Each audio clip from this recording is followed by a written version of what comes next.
Facebook, and Instagram, and it's all anti-genealogy. It's all anti-delineation, and it's all anti you figuring out who you are and where you came from. See, they're doing reverse psychology right now. All over social media, you'll see a lot of content that's speaking about our indigenous history. But then if you keep scrolling, you'll see a bunch of people who are Pan-African, and they're posing as people who think that we should all be one. This is all a play, Black America. Do not fall for it.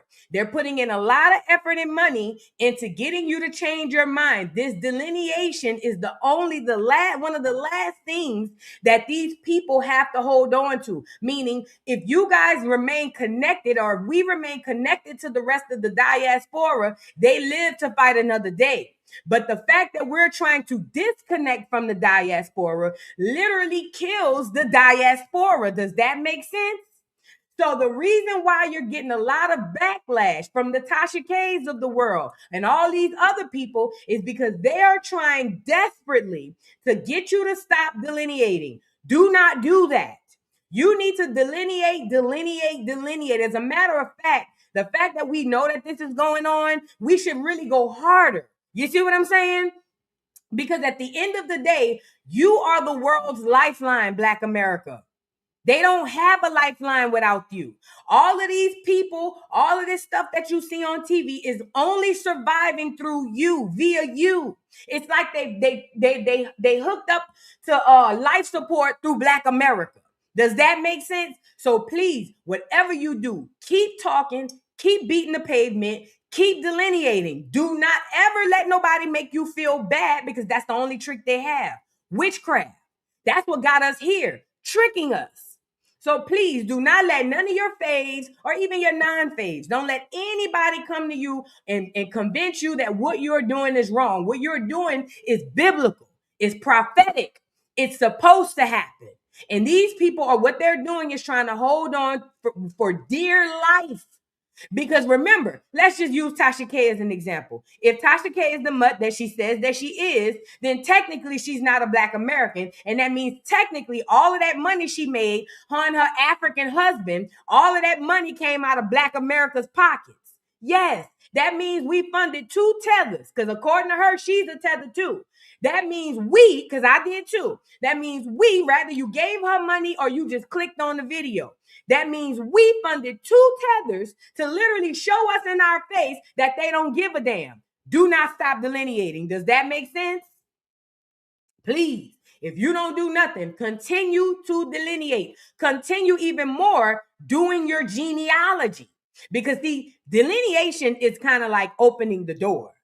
But when you start talking about genealogy, now we marching through it. Does that make sense? Now we going through the house and we tearing shit down and putting shit back up that belongs to us, because we're realizing this is our house. Delineation is the knock on the door. Genealogy is the welcome in. Does that make sense? So please do not stop delineating. Don't let none of these tethers convince you that what you're doing is wrong. They are trying to survive. That's what they're doing, is survival. Get my boy up here. These people, all of these foreigners and these immigrants are here trying to survive, and they're doing everything that they can to leech and latch on to Black America. So do not let them do it, because they're trying to survive now. It's survival.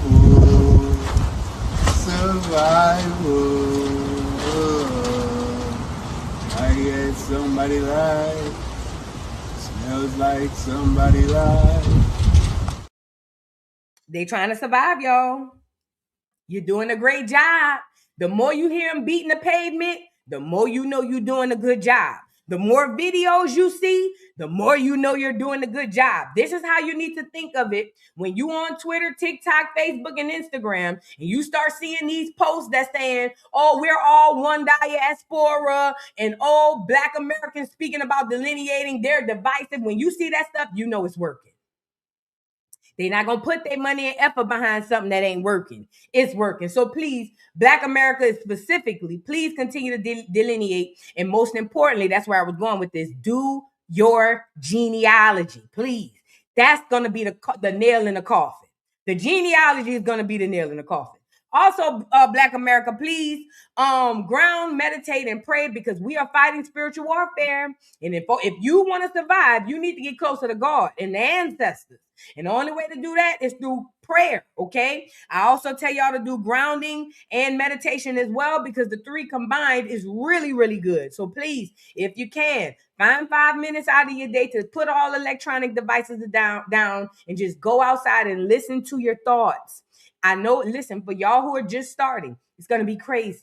You're going to leave your phones, you're going to leave your TVs, and you're going to be sitting somewhere outside by yourself, and your brain is going to go.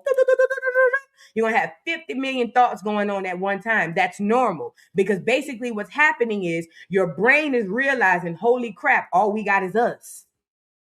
So it's going to go through a whole bunch of craziness, meaning you're going to have 50 million thoughts pop into your head at one time. Don't worry about that. Let that happen, because all you're doing is training your brain to understand that this is now my time to only be with myself. No devices, no distractions, no people, no nothing. And after a while, because your brain is a muscle, it's no different from the muscle in your arm. If you keep lifting weights, you'll gain muscle, right? Okay, your brain is a muscle. The more you keep meditating, or the more you keep sitting alone, you'll gradually go into meditation, because you have an inner compass that tells you exactly what to do. But you got to sit still and be quiet first. So please, if y'all are into it, or if you're thinking about it, even the hospitals tell you to ground when you leave there. Even the hospitals. My daddy just got out the hospital at the end of last year, and part of his recovery was for him to ground. So please, Black America, if you want to have better health, mental, spiritual, physical, ground. Please take 5 minutes out your day. It ain't gonna kill you. That phone ain't going nowhere. Them children gonna be all right. Take 5 minutes out your day, go outside and ground. So now that we got that out of the way, what are we talking about today? Wealthy Negroes. You know, there's a huge misconception amongst Black America that we were all slaves and all of the white people were rich. And that's the most craziest, asinine thing I've ever heard, because the fact of the matter is most white people in America are rich, and even the poor Blacks in America have more money than the average American. So what do I mean by that? Most poor Black people are poor, but they really not, because they spend money on hair, weed, clothes, shoes, travel, cars. They can get out the hood if they want to. They just have a warped mentality, and they believe that they're broke and they're going to stay there. So they end up being there. But either way, the poor Blacks still outpace the whites and have been all this time. But they have told us the opposite, which makes us believe that we should be at the bottom, and we are not. So we're going to get into some wealthy Negroes that literally never went anywhere, and you are part of that. So we're going to get into that. Let's also get into the first day of school. Oh my God. First day of school. We're going to talk about that. I've seen some more videos. One lady bought Goyard bags for all of her children. And remember, I came on here saying, y'all, we got to watch what kind of rhetoric and what kind of stuff we singing in these songs, because I told y'all that music is contagious, and people literally follow people and they start doing things on that music say, because music is witchcraft. Now, Young Miami came out with them raglass Goyard bags. They not even cute. They ugly AF. And just because Young Miami put it in the song and came on stage and started passing out Goyard bags, now it's the new thing. Y'all not about to tell me that music ain't powerful. And y'all not about to tell me that shit ain't no witchcraft. There's a lady bought all 4 of her kids Goyard bags, and she looked like she on Section 8. We're going to get into it. We also need to get into Hollywood threats. Who's a threat and who's not? Nobody in Hollywood is a threat. That's why they made it. We also got to look up poor whites. Poor whites living in the mountains. We're going to talk about, since we're going to talk about wealthy Negroes, we're going to talk about the poor whites. You see what I'm saying? Yeah. We're going to balance the scales for once. We're going to speak about the wealthy Negroes, and then we're going to segue into the poor whites. It's going to be great. And then we're going to talk about Jews. So apparently everybody is subjected to the flock cameras except the Jews. What makes them so special? Why is it that all of our neighborhoods get flooded with flock cameras, but for some odd reason, the Jews don't have to have no flock cameras? We're going to discuss it. Y'all come on in here and get the likes up on the video. And like I say, Shout out to everybody in the building. Hold on, let me drink me some water.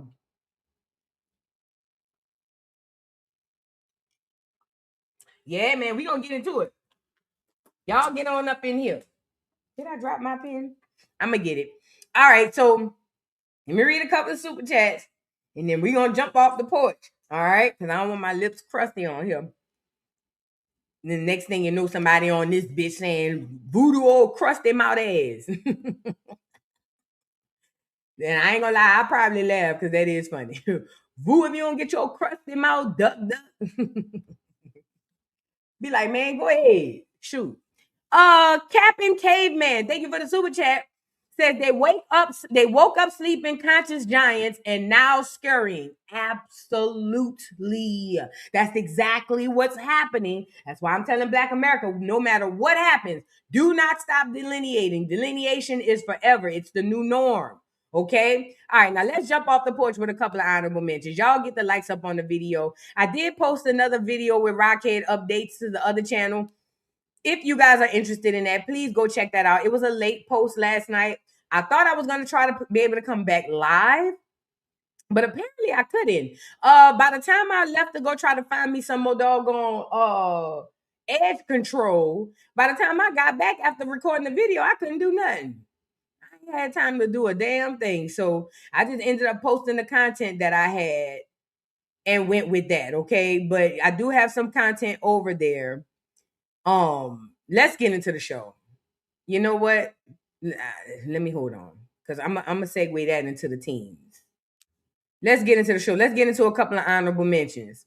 Oh Lord, girl, let's go. So Michelle Obama, Michael Michelle. Wait, wrong one. Apparently sat down with Meg Thee Stallion. Why? Somebody please. But you know, I peeped this when Cardi B sat down with Joe Biden. This was the tall tale sign that politics is full of shit. Because since when does a president who's supposed to sit at this moral level is entertaining and frolicking with a stupid ass, dumb ass bitch who only thing she know how to do is twerk? She used to know how to rap. She can't rap no more. Why is the so-called first lady sitting down with Meg Thee Stallion? Somebody said two hot boys. Is it because they both men under these dresses? I don't know. But the idea that y'all follow politicians who follow rappers is crazy to me. And I don't give a damn what side they on, left or right. Y'all are following politicians. Remember, politicians are literally the people who shape the rules of your life. And we have a whole gang of people in the world who follow politicians who follow dumbass rappers. You can't make this up. So either way, she sits down with Meg Thee Stallion, and Meg Thee Stallion and her is talking, and she tells Meg that Sasha has more of a Meg Thee Stallion attitude, and this is supposed to be tea. You know how the hoes do. Oh, clock it. All the hoes, all the NPCs. Clock it, girl. Duck assholes. I can't stand you bitches. Anyways, I can't stand this bitch neither. And the nigga bitch next to her. I think both of them nigga bitches. Because you know the rumor is Michelle Obama is really a nigga. And the more he age, the more he's starting to look like a nigga. And I said what I said. I don't give a damn. I don't like no celebrity. Politician, singer, rapper, actor. I don't give a damn. Both of these nigga bitches sitting up here looking like men in wigs, if you really want to know. However, we gonna get into it. And I don't give a damn how nobody feel. If you love Michelle that much, then kiss my ass. Fuck Michelle Obama. Say what I said. And Meg Thee Stallion.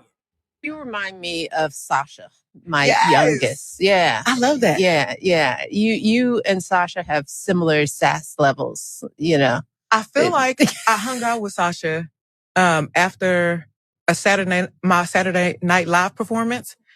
Probably so. Yeah. Oh and my I was God. like, hello. Because they just show up. Where is the Secret Service?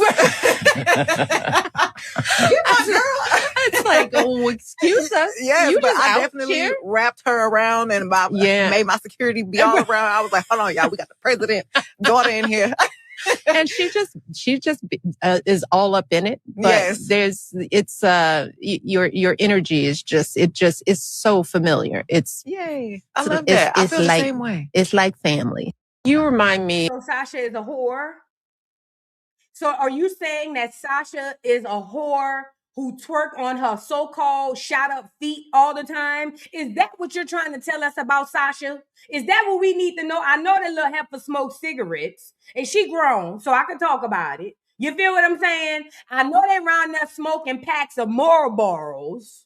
You see what I'm saying? But is that what you're trying to say? That Sasha is a slut who twerks on her knees all day? Is that what you trying? Because that's all Meg the Stallion is. That's all she is. And it's supposed to be the first lady. Use that term loosely. This supposed to be the first lady. I can't stand it. I can't stand it. All of this performative stage shit that y'all just fall for it, lock, stock, and barrel, it grinds my gears. It grinds. None of these characters, rather it be Sasha, Michelle Obama, or what's the other girl? Meg the Stallion. None of these characters are real. Okay, everybody on this bitch playing, but they're using the fact that you aren't intelligent enough to understand that this is a play. So now, because Meg the Stallion, because Michelle Obama says that Sasha reminds her of Meg, what are they trying to do? Are they introducing Sasha as the new celebrity? What are we doing? Is she the new celebrity child? But because she's the child of Barack and Michelle, she's going to be the top of the celebrity children? Like, what is this? Is this an introduction? What is this? Because we don't want to see no Sasha, no Malia. I ain't going to hold you. I don't. Now, some of y'all might, because a lot of y'all live vicariously through these people. Not me. I don't need to see the little heifer. I don't. I've seen enough of her mowing her paw. Don't need to see her. Don't. But I'm pretty sure they're going to add her in too. But listen, this is the craziest part. The conversation gets worse. Meg the Stallion says the internet makes it easy for people to become famous without having good music. Well, I'll be damned. Bitch, I beg your horseshoe and pardon, bitch. What? People are doing what? Because, bitch, you ain't had a hit since before Katrina. Not Katrina COVID, bitch. What? I know you ain't on here saying nothing like that, bitch. When a hit misses you, bitch, like your period. I know you of all the people.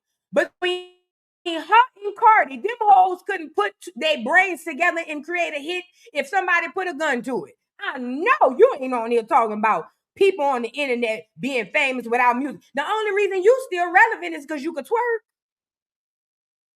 God shoot you. If God pop one of your knees right now, bitch, you dead. Your career is over. The moment God said you can't bop your ass no more, it's a wrap. How dare y'all? And don't get me wrong, I do believe that anybody can be famous, but of all the people to say this from, y'all do not make good music. Meg does not make good music. Cardi does not make good music. We haven't had good music. I'm gonna be real. We haven't had good female hip hop music since not even the last Nicki. I want to say pre-COVID Nicki. For real. Y'all hoes is trash in the industry. Man, I don't give a damn if she know how to rap. She's trash. Trash. All of her music sound the same, and all she do is the same thing in every song. Get on them damn hind legs and start twerking. She's trash. And for all we know, it's two TS sitting down talking anyway. Let's get into it. It says, Meg the Stallion is keeping it real about the music industry and how easy it can blow up in the age of social media. During a recent episode of IMO Podcast, is she on a podcast now? Do this hoe have a podcast? And why? Ain't she sensitive? Ain't she the one was on saying that she had all of the people on net? Wait, was that her on Netflix saying that all of us was bullying her? If you don't get your old big duck ass bitch, you don't get your big bird looking ass. Hold on. Do Meg the Stallion? Give me my other phone, bitch. I know you fucking lying. Do Meg the Stallion have a podcast? Megan Thee Stallion isn't the host of her own podcast, but she was a guest on the Embrace Your Inner Hottie episode of the IMO podcast, which is hosted by Michelle Obama and Craig Robinson. So Michelle got the podcast, and we damn sure don't want to see that old fruit juice. We damn sure don't want to see her old ass. So Meg is guest starring on the podcast that Michelle got.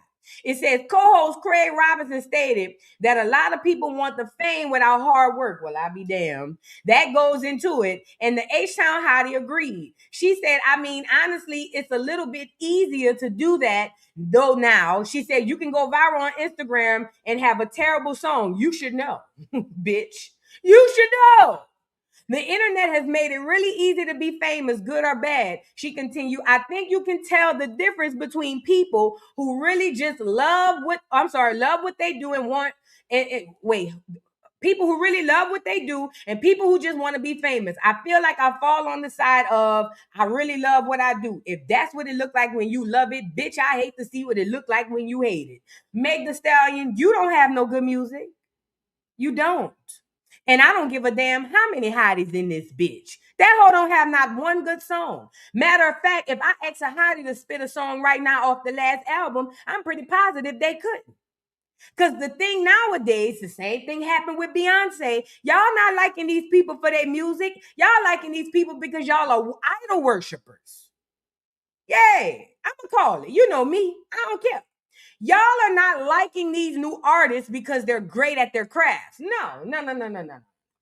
Y'all like these hoes because they pretty. Y'all like these hoes because they fine. Y'all like these hoes because they got 1 million followers on Instagram. Y'all like these hoes because they go live at night. Y'all like these hoes for everything except the music. The fuck? Like, girl. Like I said, it's very rich coming from Megan Thee Stallion, who hasn't had a hit since Big Old Freak. Okay? And I don't give a damn what none of y'all said. The first and last hit she had was Big Old Freak. Everything else tried to chase that, and it never quite made it. Does that make sense? And I don't want to hear nothing else from this long hoe. Or the other long hoe sitting across from her, Michelle Obama. I'm tired of it. I'm tired of the Obamas. Barry, come get your bitch, and y'all go get the hell on. Both of them. I don't give a damn. I don't worship these fools. Let's move on. I don't worship these people. I just found it so rich that Meg, people are becoming famous without music. Girl, I know. This gotta be a prank. Must be. And speaking of a prank, look at his old ass. One of the old original plants. Lionel Richie decides to call out the young people because they screwing on stage. Now, let's be clear. If y'all ain't never watched none of them concerts, let me show you. You want to see some nasty shit at a concert? Go on live and go look up Woodstock. Okay? Okay. Go look up what's that boy name? The black dude who played the guitar, he died in a 27 club. Jimi Hendrix. You want to see some nasty shit? Go to the 70s, the 80s. You see what I'm saying? Them old niggas was nasty. Nastier than a dog. You feel what I'm saying? They was extremely nasty. No cap. And I ain't gonna lie, if I was grown during the time, I would have been at the concert. No cap. However, they getting mad, it seems like they hating on the young boys, and they say that the young boys is doing what they used to do. And I must say, Lionel Richie, you ain't lying. I done seen it. I done looked it up. And they used to do some old weird shit down there. They used to take that LSD, they pop that shit, they get to smoking that hemp. Because, back then, they smoked weed, but they used to smoke the core of it, too. They get to smoking that hemp. They go get in one of them old school buses, and they black the windows out on that bitch, and it be a mobile freak off. Do you hear me? And when they get off the bus, they pull up to them outside concerts where them crackers out there just screwing each other wildly and blindly. And they was all out there having orgies. It was crazy. You got to go look it up, okay? But either way, let's get into Lionel Richie calling out the Chris Browns. He said, he shades Usher and Chris Brown. He says they think they doing something new We was doing that 40 years ago. Only difference is we didn't go to jail. He ain't lying. He ain't lying. Let's get into it. Now, I ain't gonna lie. I'm starting to think this would be a great Beyond the Music episode, but I gotta see what the rules is on Rumble. Because now that I'm thinking about it, if we go pull up, I'm gonna write this down. If we go pull up all them old ass concerts where they was, I don't want to get banned. You know what I'm saying? I just don't want the Rumble people to come over there and say I'm over here showing y'all PORN. You know, because that's what it's gonna be. I'm gonna be real. Because I would love to go do a Rumble and roll this bitch out. You see what I'm saying? I'm going to see what I can do within the guidelines. I'm going to have to go read them. I'm going to have to go read the guidelines. But I'm telling you, them old folks used to be crazy. Okay? Right there. Yeah. And Usher and Chris Brown. See, they trying to do something new. Commodores with Earth, Wind, and Fire. We were doing that back 40 years ago.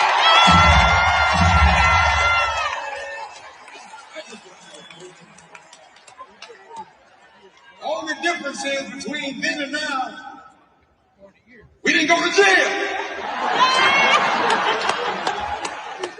I'm sorry. We're fine Christian men, fine Christian men.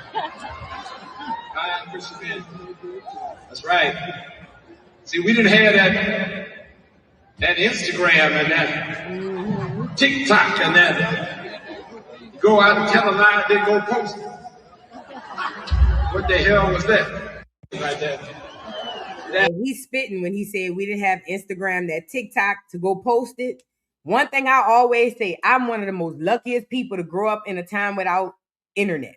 Meaning by the time we got cell phones, I was a senior in high school. And even then I didn't have one. But by the time cell phones was introduced to us, I was a senior in high school. And I must say, a lot went on that ain't documented. Thank you, Lord. Thank you, Lord. Because I ain't gonna lie. If I grew up in the age of social media, I know I'd be in jail. Prison. And it wouldn't have been for me because I don't do stuff. But it's a few things in my past that didn't happen, and I would have got caught up real bad. You feel what I'm saying? But I'm just so glad that we don't have that, or we didn't have that. And I'm so thankful to have grown up with that, because I know what the world feels like without all of this surveillance.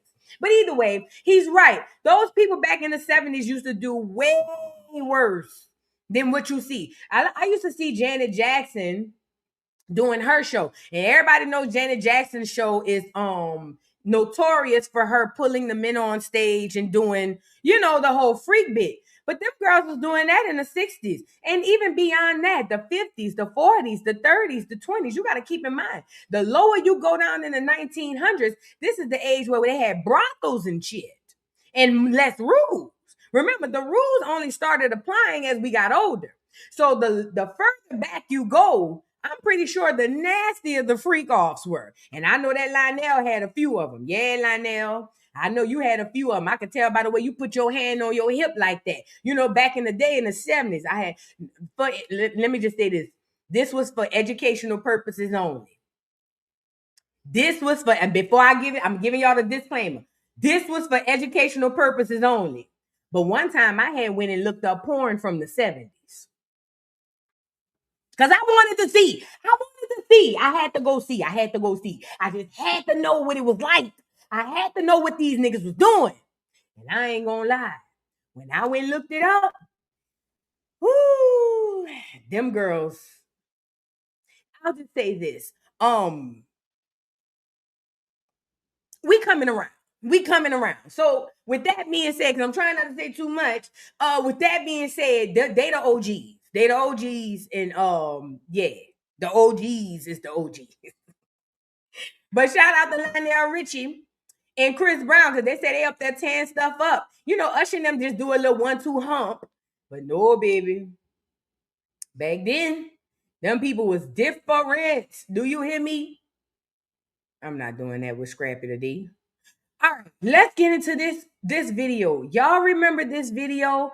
I remember seeing this video years ago, and I remember laughing my ass off. Y'all remember this video that went viral? I don't know if this was on Vine. What this was on? That it was going to be a 50-50 chance that one of these kids was going to come out ugly because of him. Now, look. Now I gotta wait for his looks and shit to come in.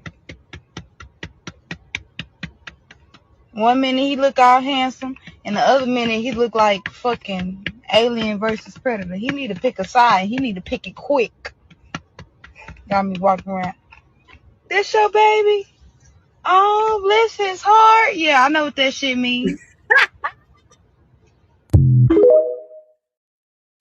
Bruh, I always think it's so funny when black people have babies, bruh. Because one thing about us as mamas, we be knowing. Even if we won't say it out loud, we be knowing. Like, for instance, I know somebody had a baby and that bitch wouldn't let us come see the baby. I already knew what it was. I already knew. The little baby was weird looking. I wasn't going to say that, though. You see what I'm saying? I was going to hit her with what the girl said. Oh, he's so precious. You know what I'm saying? Like the girl said, I know what that means. So anyway, I remember seeing this video saying, oh, look at him. And the way she kept talking, I said, oh, yeah, it's one of them. You feel what I'm saying? Well, there's an update. The baby done growed up and he's a handsome little Because of boy. him. Look, he's a handsome little boy. Too much. Come on. Tristan, please. I'm just trying to show them you're not funny looking. Come here. Oh, my biggest fear was having an ugly baby. Tristan, my biggest fear was... All right, for real, for real. You do too much. Come on. You know, it's so funny how kids come out and then they start growing into their looks. He's a very handsome little boy, extremely handsome. You know what I'm saying? You know, I was talking to my grandma's sister, and she was talking about one of her other sisters, and she said one, I ain't gonna say which one because they might be on here, but she said that one of her sisters had a baby and they all had a meeting because they was like, that baby too ugly to be ours. Now, this was back in the 60s, 70s. My aunties, my grandma and her sisters them was talking about it. My grandma got 9 sisters, okay? 8 sisters. And my grandma said when one of her, not my grandma didn't say it, one of her other sisters said it. She said when one of her sisters had a baby, she said they had a meeting and said, this can't be our baby because we don't make ugly children like this. Now, I'm not going to say who it is because my cousin is still here. You see what I'm saying? But ultimately, one thing about black people, we going to tell you your baby ugly. We might not say it in those words, but we gonna let you know the baby ugly. You know what I'm saying? We gonna let you know, and that's why a lot of the girls be wanting to hold the baby. And oh no, I ain't gonna post this picture. Oh no, I ain't gonna put him out there because they know y'all hoes gonna be behind the scenes calling their child ugly. They know their child ugly, and I don't think this baby was ugly. Very peculiar looking, but not ugly. Either way, he grew into his looks. He's a handsome little boy. And shout out to the mama. He looked like her to me, just darker skin, but you could tell he looked like whoever the daddy is too.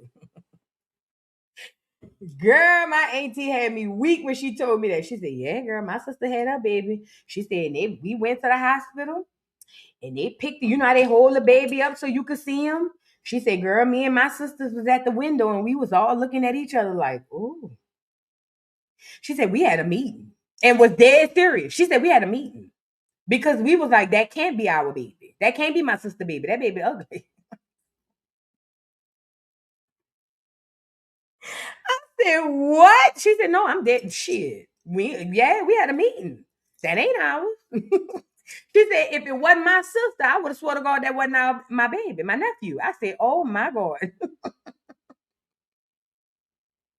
Moving on. Black people are funny AF. I swear. Black people are funny. Okay. Let's move on into the next. I think I'm gonna do this one with the poor whites. Oh my God, did y'all see this video? So apparently this man was spotted with this little girl, and the people were saying that this is a more serious topic. The people were saying that this man kidnapped the girl and was sexually abusing her outside. So apparently people pulled up on him and saw it and was trying to stop him from leaving with the little girl until they got the police there. Let's get into it. It says Dallas, Texas man allegedly found with a kidnapped young girl in the car. It says, but the story gets even worse. It says a disturbing situation out of Dallas has raised serious questions after authorities reportedly found a young girl inside a man's vehicle. Reports said the man claims to be her father, while additional allegations have surfaced surrounding surrounding the circumstances. It says important allegations are not facts. Investigators are doing their jobs to determine what actually happened. And the full 5-minute video is on YouTube. I don't know if I'm gonna go to the full 5 minute, but I did want to see what happened. Let's get into it. I might have kidnapped this little girl. They said that she was just in her panties when they drove up. And I saw him putting a shirt on. Oh yeah, trigger warning for anybody who may be triggered. Trigger warning. Her when I drove up. They're waiting on the police right now.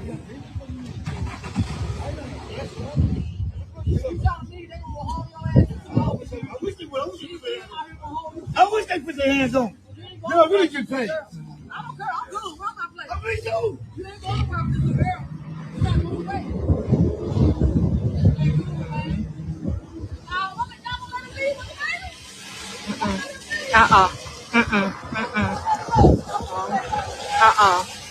Don't get in that car. Don't get in that car, baby. And that little girl looks like she may have some sort of mental issues.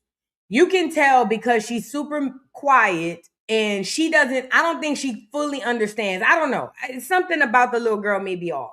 Block his ass in. Lock him in. Lock his ass in.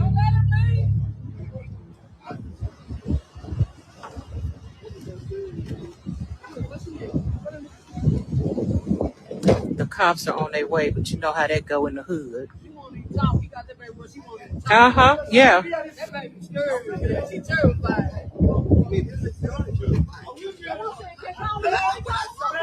That's what I saw. He only called him mama. That's not what I saw. I know what you saw. I saw what you saw. What did y'all see? He claims she went back, but I thought she was in the underwear and the top, whatever. He was in the back. Well, I know I saw him putting the top on her. Yeah, y'all. This is Facebook Live, by the way. People need to see this. This security guard told him to move his leaving. Okay. It didn't look right to me. I thought his dad, that's their fight. They don't apologize for them. Oh yeah, if they ever come. Well, I saw it didn't look right. How long did they say it was gonna take? She said it was going to go. I told her, hurry up. This guy, I don't get done. His car on the road. So, I got to tell him to calm down.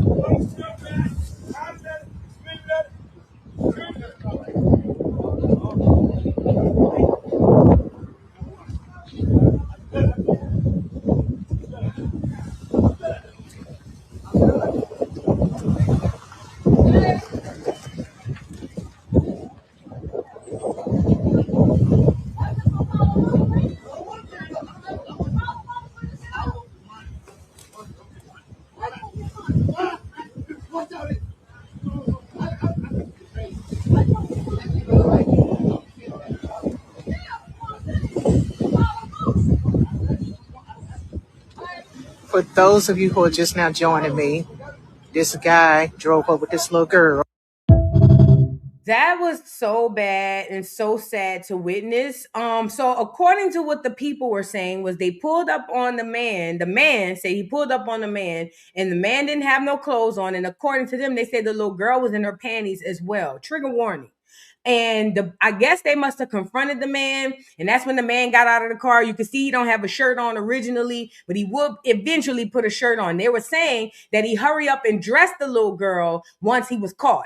Now, I don't know what was going on. I don't know what actually happened after this. I would probably have to go to YouTube and I just don't have time today. But let me just tell y'all something. I keep telling y'all there's an attack on our children. Is it her dad? Is it her dad? Somebody said that's her dad. Is it her father? And if so, my thing is, why are they undressed in the back seat?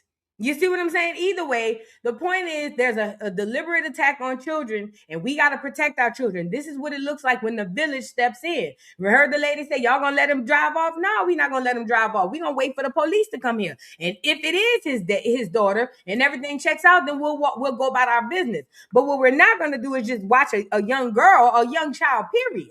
You see what I'm saying? Being abused in public. But either way, it's sad and it's sick. There's a deliberate attack on our children. Black America, y'all better grab y'all children and pull them close to you. You see what I'm saying? I don't care if they're 16. I don't care if they're 6. I don't care if they're 26. Grab your kids and pull them closer to you. There's an attack. There's a target on the backs of our children. I'm telling you. Anyways, let's move on. Y'all get the likes up on the video.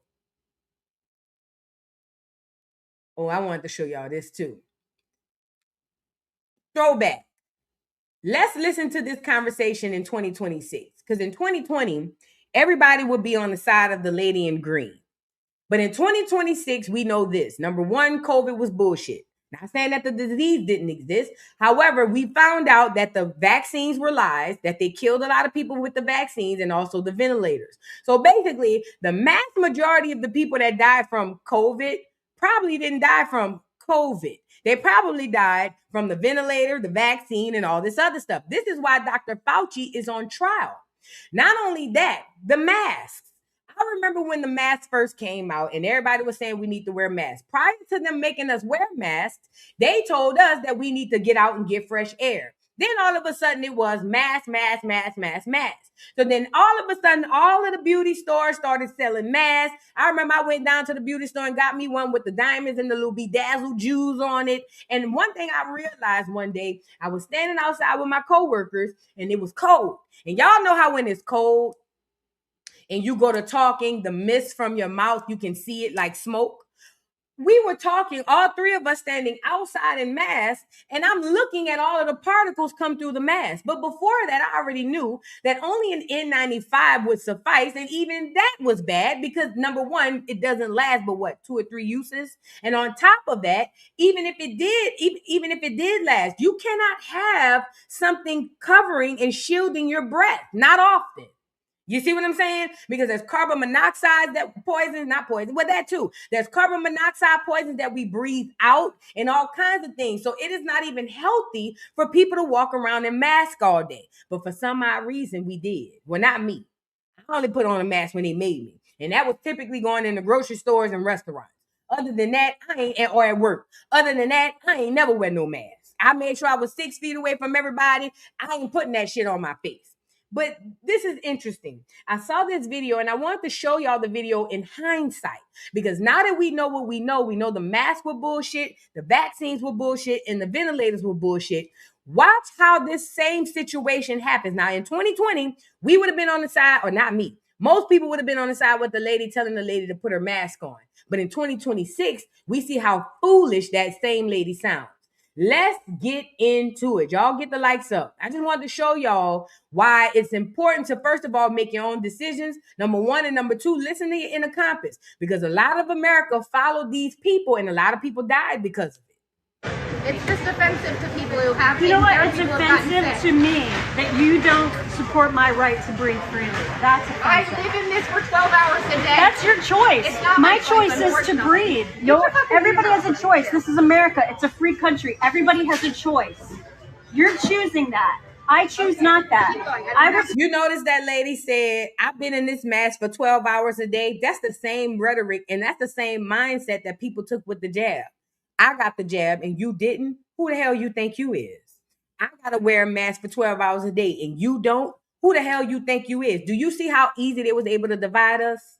So because you fell to the and I'm saying this, I'm gonna be real, because you fell to the bullshit and now you done got vaxxed up and you masked up. Now you mad at me because I'm not. That's literally what happened. No cap. Respect your right to wear that. You should respect my right to breathe. Not being able to breathe is so stupid. You can breathe in that, that's fine. I can't breathe in that. Okay. Not gonna win with stupid. Not gonna what? Win with stupid. Yeah, you're not, exactly. It's one thing after another. You'll be on your knees next. On my knees. What will you not do? If they told you to put a scarf on your head to stop COVID, would you do that too? Because you know what that is? That's Sharia law. Well, neither does this. It doesn't? No, it doesn't. Okay. It doesn't even I don't work. want to have this conversation. Where's the science that it I works? don't want to have this conversation. Since you're in the hospital, can you show me the science that works? I've taken care of plenty of people who have died of COVID. And that's the part, because remember I told y'all I was talking to a doctor during the time That's the part that got me. All of your so-called medical professionals had no science to back this shit up. Because you know why? They were indoctrinated too. They were just doing what they were told. If the powers that be at the top told them this what they gonna do, they went with the move. Doctors, nurses, all of them. So like the lady said, if they would have told you put a scarf on your head to stop COVID, would you have done it? Well, no, because that's stupid. And so is the mask. And this is the gag. Yes, you would have. Yes, you would have. If Fauci would have came online and said, if y'all want to be safe from COVID, you got to wrap your heads up, it'll be a whole bunch of Muslim niggas running around here. I know it. I watched it. Y'all can sit up here and say you wouldn't have, but you're lying. Yes, you would have. If you went stood in line and got that vaccine, you would have did whatever them white folks told you to do. Period. Point blank. And listen, it's not about pointing the finger. It's about understanding where you messed up so you won't make the same mistake again. So hindsight in 2026, knowing that this is all that we got played. COVID, the whole shit was a hoax. I'm not saying it didn't happen. I'm saying the way we believed it was a hoax, right? So now in 2026, looking at this conversation, who's the smart one and who's the stupid one? The one sitting there complying in the mask for 12 hours a day because her job must have told her, if you don't put it on, we gonna fire your ass. Now she's on here battling with somebody who got guts and who got heart, who's saying, I'm not doing that. Man, y'all out of pocket. And again, I'm just bringing this up because this is coming back soon, very soon. They about to roll another one out. And I want you, I'm keep beating it in y'all head because I want y'all to think of all of this when it comes back around, okay?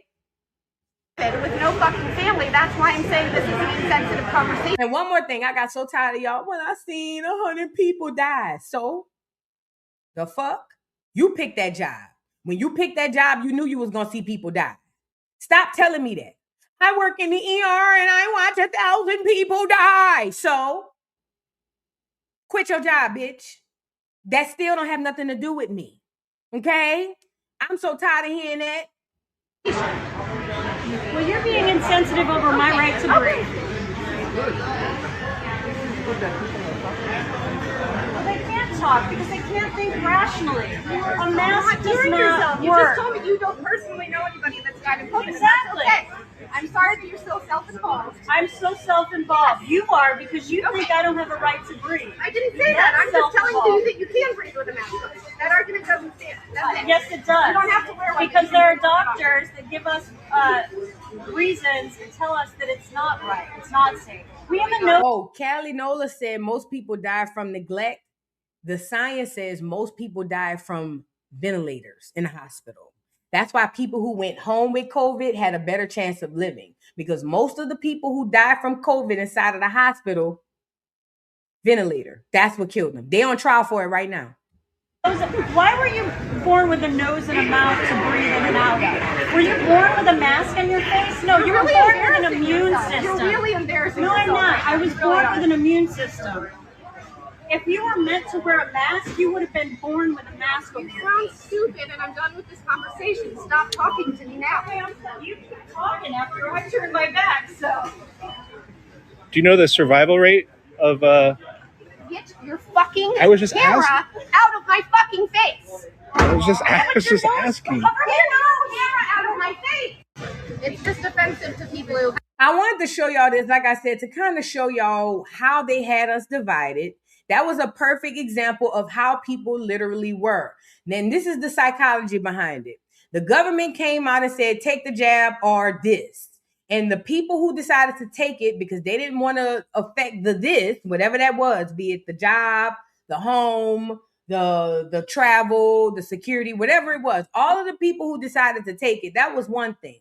But the powers that be then brain tricked or put witchcraft into those people's heads to make them look at all of the people who didn't get it and make them look at them as if they're the bad ones. So this is why you had these kind of confrontations happen over and over and over again. All the time you kept seeing them coming on the news saying, it's the unvaxxed. Remember that? Put a 3 in the chat. It's the unvaxxed. We and me included, I didn't put the 2 and 2 together that this was a divide and conquer. No, I did do that. I didn't put the two and two together that they were putting witchcraft spells on the people. Basically, they were turning the people who got the shot. They were using words to turn those people against the people who didn't, so that they can force them to do it. So what do I mean by this? The government created the shot and then came to the world and said, take it or else. 90% of the or 80% of the world took it, 20% didn't. So then the government went back to the 80% and said, hey, you do know the reason why this thing ain't stopping is because of that 20%, right? And everybody on the 80% was like, for real? And then the government was like, yeah. The only reason why we can't get out of quarantine, the only reason why you can't travel, the only reason why people dying is because of that 20%. I'm telling you what the government did. And so then the 80% started internalizing it. That's the witchcraft. They started internalizing it, right? So then the 80% started saying, dang, it is your fault. No wonder. And then they kept putting the numbers on the news every day. All of this is helping with the witchcraft. So then they kept putting the numbers on the news every day. 1 million died this day. 1 million died that day. They started showing us all of the people dying in the hospitals. And then that made the people, the 80%, turn on the 20%, which then caused the divide. I'm saying all that to say this, Black America. Do not, I don't care about none of the rest of them people. Black America. Do not allow the government or the powers that be to divide us again. Everybody should be able to be free to make their own decisions and their choices. They're going to lie to you and tell you that this is a life or death situation to make sure that you completely disconnect from your loved ones. Don't fall for it again. Don't fall for it again. Yeah, they started offering Black people ignorant shit. In New Orleans, they was offering 2 pounds of crawfish. I swear to God. I swear to God. They were offering the people in New Orleans a $20 gift card. At first, they started with the $20 gift card. Then after that, they gave them, I think it was 2 or 3 pounds of crawfish a piece. I swear to God. I swear on everything I love. I guess juveniles vaxxed that thing up didn't work well. So they gave these niggas crawfish. And you should have seen the amount of people out there getting the crawfish. For 3 pounds of crawfish. Now, as a crawfish connoisseur, I eat 5 by myself. Niggas was literally down there rolling up their sleeves for their 3 pounds of crawfish. Let's move on. Ooh, that was scary. That was a scary time. I ain't gonna lie. That was a very scary time.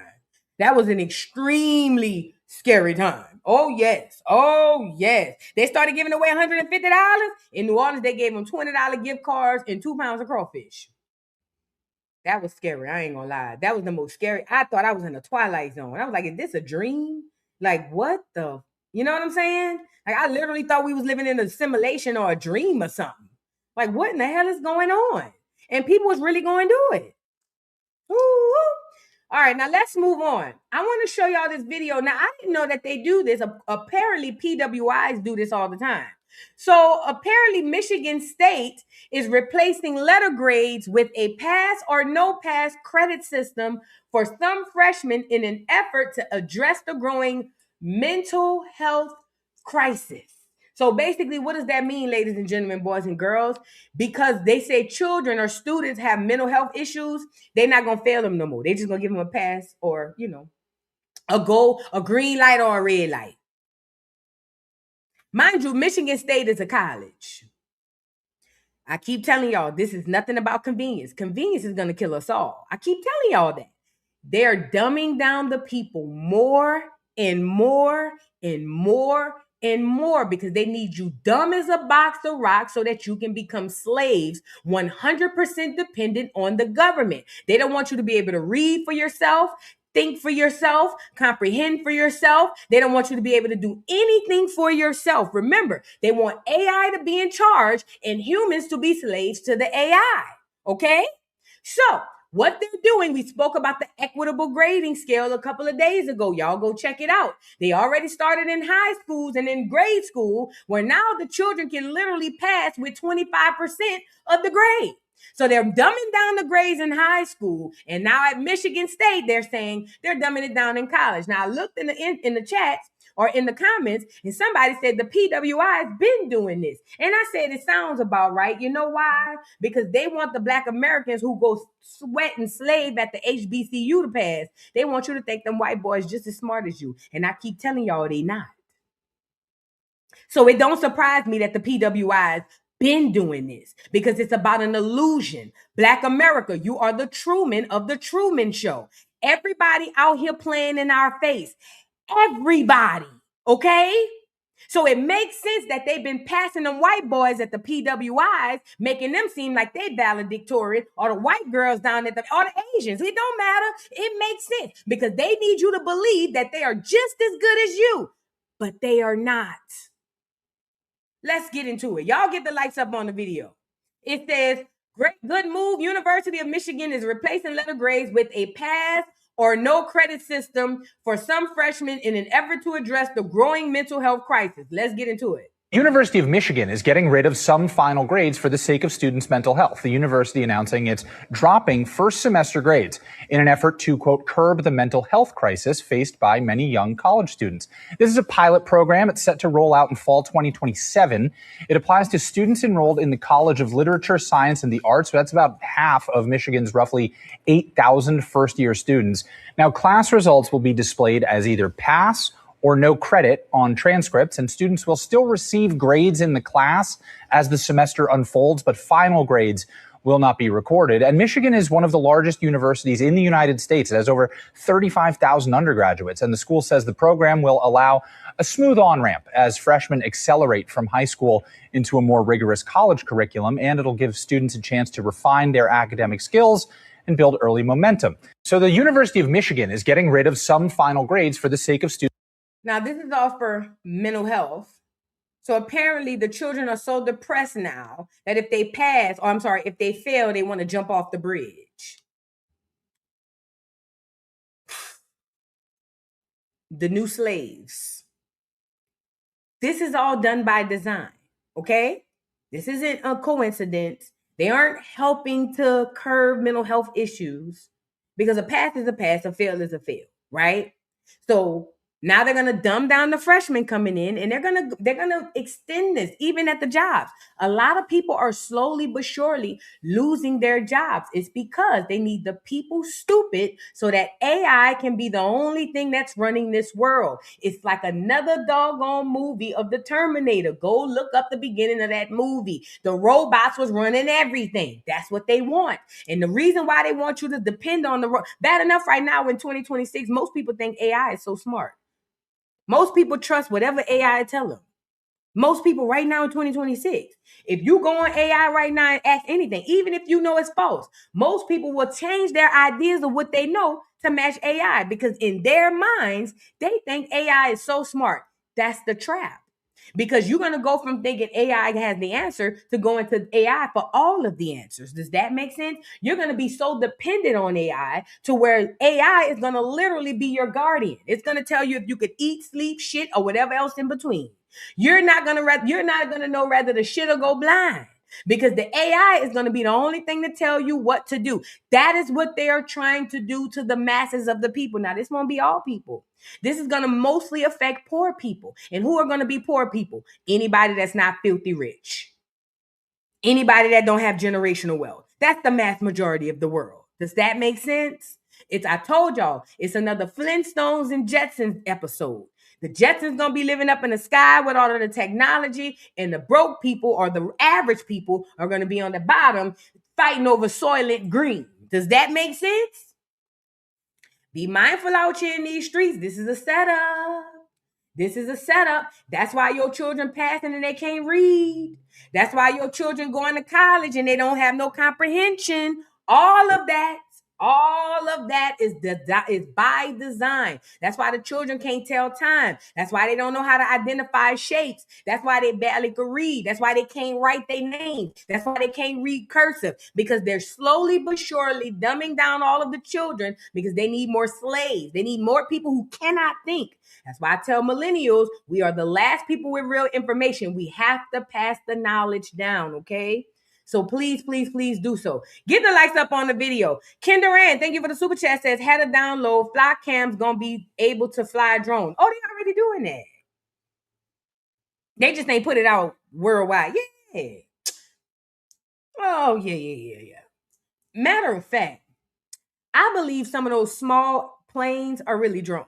And I believe the ones that fly real low to our houses, I believe they all doing some type of radar recognizance or some shit like that. But you make sense. Thank you, Kinderan. Yeah, they're gonna be flying. They ain't gonna have to keep them on the corner. They're gonna have a fly camera come knock at your door. They're gonna start it off by saying, we got this new delivery system. Let me show you how they're gonna roll it out to y'all. Mark my word. Let me show you how they're gonna roll it out to y'all. They're gonna say, oh, DoorDash has this new delivery system. Walmart already has it. They're going to say DoorDash has this new delivery system, and on said delivery system, it's going to literally bring your food from the air and drop it off in front of your door. And people are going to be like, oh my God, this is so great. I don't have to worry about a human messing with my food. It's going to be straight from door delivery from the air. But what you don't know is that's a segue into the AI knocking at your door telling you what you can and can't do. And it don't matter how many guns you got in your house. You can't fight no goddamn machine. It don't matter if you got a bazooka back there. That's a machine. So what you gonna do with the robot or the AI when they come knock at your door? We noticed that you left at midnight last night and you came back at 1. And there was a car accident on the other corner at 12:35, and we saw that you just happened to pass that corner at 12:34. We believe, or we have reason to believe that you sideswiped the car at 12:35 on 1234 Ain't Street. You see what I'm saying? And this gonna be you. Well, I didn't do that. Well, it's AI, and AI don't have nobody to check it. So you know what AI is gonna tell you? You did it. Grab your things. Grab your things. I'm not going nowhere. Oh, yes, you is. Grab your things. Grab your things. You're going to jail. That's what's going to happen. That's literally how it's going to happen. Convenience is going to kill us all. I swear to God. Let's move on. Oh, it's going to happen. It's coming. K1820 says, thank you for the super chat. She says, I love seeing you everywhere. Your passion is contagious. I'm glad new acorns get to gain internal growth watching you with a good old Kiki. Thank you for investing in Black America. I'm a day one and so proud of you. Oh my God. Thank you, K. Thank you, K1820, for the beautiful, kind words. Thank you so much. And I'm so happy to be here. I'm so happy. Man, y'all just don't even know. Thank you. I'm so appreciative for those words from the bottom of my heart. And I thank you so much for your support. Thank you. Okay. Y'all get the likes up on the video. Captain Caveman, thank you for the super chat. Says Woodstock, them folks was partying in feces, mud. They was doing all kinds of stuff. Do you hear me? They was screwing in the feces. They was eating the feces. They was doing all kinds. They get on that LSD and they be tripping out. Them crackers was doing all kinds of stuff. Captain Caveman, thank you for the super chat. Says, I'm a 69 baby and growing up in the 70s, sex was all around in the open. Oh, sex was all around in the open, especially in New York and on 42nd Street, blocks of 6 theaters and peep shows. Oh, yeah. Blocks of sex, yeah. Y'all remember, I don't know if people remember this, the AIDS pandemic, because I call it a pandemic because they gave it to the people. But the AIDS pandemic, the reason why AIDS was able to pass so widely and so fast is because of how sexual the people were. Same with the Tuskegee experiment. The reason why the Tuskegee experiment worked so well was because how sexual the people already was, meaning we was already hunching each other. You see what I'm saying? So then they just implement something on top of that and then say it's our fault. That's literally what they do. But yeah, you right. Thank you so much. They've been out there wilding out back in the day. They ain't just jumped off the porch. And K1820, thank you for the super chat, says they're building huge psychiatric facilities all over the country. Yup. High capacity bed count, almost half are for youth. What's in store for our kids? Well, I listen to their music and it all sounds like suicide music. I watch the way that they dress. I watch the things that they talk about. Basically, yeah, they can y'all understand what I'm saying? Where I'm going with that? I don't want to even say the last part. Because if I'm looking at the trajectory that the average youth is on today, it's not good at all. Like, it's actually extremely bad. Extremely. Like, I don't even want to say. But yeah, it makes sense. That they're putting up all these psychiatric facilities because most of the children is running around here diagnosed anyway already. You see what I'm saying? And they're going to be able to knock on your door and just come grab your kid, and you're not going to be able to do anything about it. No difference like right now. When you go commit somebody to the mental hospital, you don't have no rights. Right now, in 2026. If the mental hospital come get your child, you have zero rights. You don't own that child. And the mental hospital could tell you, bitch, we ain't never giving them back. What you gonna do? And guess who's in charge of the mental health department in all cities? The coroner. I swear to God. Guess who's in charge of mental health in all major cities?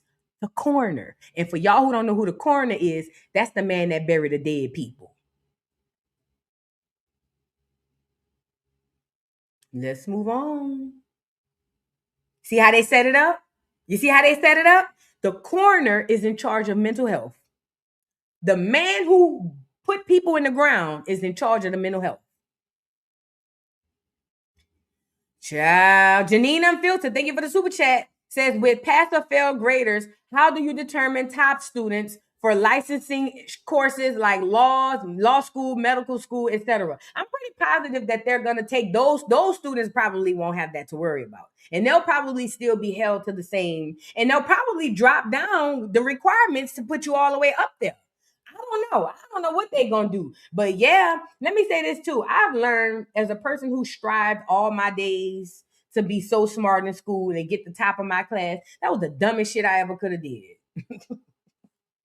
Yeah, I know a lot of shit, but at the end of the day, it was all for nothing. Okay. Now, if that was me, I ain't telling nobody not to do that. Man, y'all go strive for the best. Man, go strive.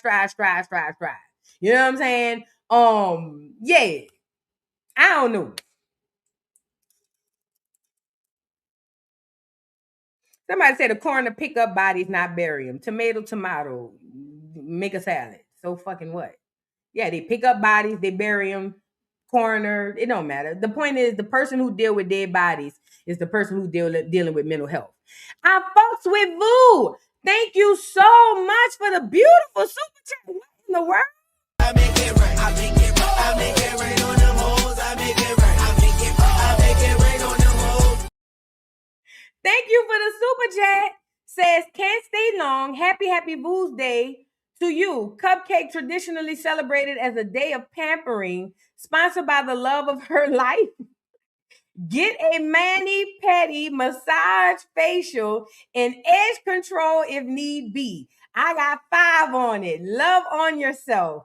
It says, like we love you. Spin that ish, boo. Catch y'all on the replay. No happy ending on the massage, though. Oh my God. Thank you so much for the beautiful, beautiful super chat and for the wonderful day to take time for me. And guess what? I'm going to use this money and I'm damn sure going to get me a massage and a mani and a pedi. Go and get it done now. 500 ain't enough, but I'm going to go with it. Thank you so much. I fucks with Vu. Thank you for being so sweet, so generous, so beautiful, and also for always supporting the channel. Thank you again. Shout out to I fucks with Vu. Y'all get the likes up on the video. He always coming by and spoiling me and whatnot. You gonna stop. People gonna think I mess with you. The people gonna think we together. You got to stop. I mean, don't stop sending the money, but you know what I'm saying? Like the people gonna start. I'm just playing. Shout out to I fucks with Boo. That's my boo. Anyways, thank you, TCS Mastery, for becoming a new member. Thank you. Shout out to all of y'all, bro. For real.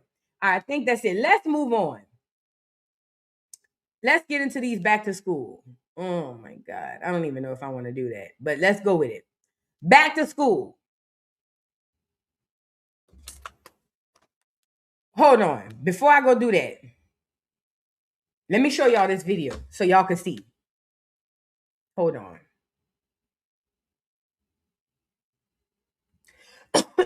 Get the likes up, so hurry up.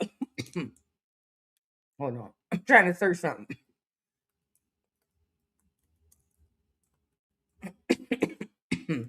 How you spell Goyard? Fuck, this gotta. How you spell a Goyard bag? I ain't never had one, nor do I want one.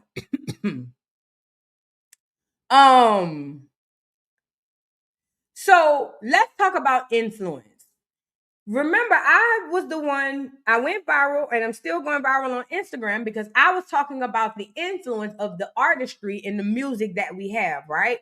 And the fact of the matter is, we only have one kind of music for our people to listen to, and it's all trash. And not only is it trash, it's witchcraft, okay?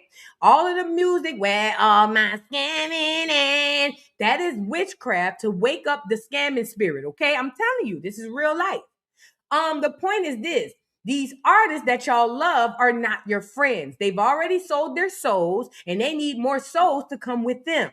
So their job is to come to you and cosplay as your friend or cosplay as somebody who really likes you, but technically they don't give a damn. They're only here to collect more souls. Does that make sense? It's kind of like, if I got to go to hell, I'd rather bring the whole world to hell with me. That's what these celebrities do. All of them.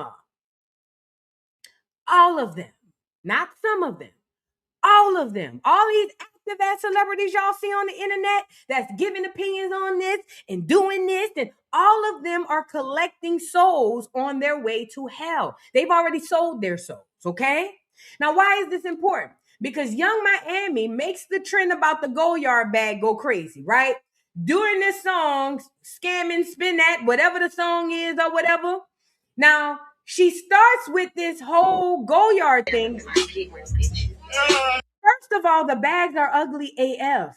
And what y'all don't be knowing is Young Miami is a puppet. She's told what to do. She don't get a choice. She don't get to say, well, I think I'm going to do this. No, she's told what to do. So when she signed whatever record deal she signed, I'm pretty sure they said, hey, come here, you little stupid bitch.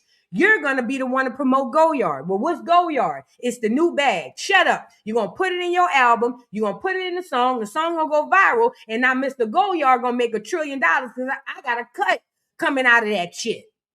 And here go Young Miami. Okay. So then she trottles on over to us unsuspectingly, because in our minds, we just like Young Miami. She's a dope artist, right?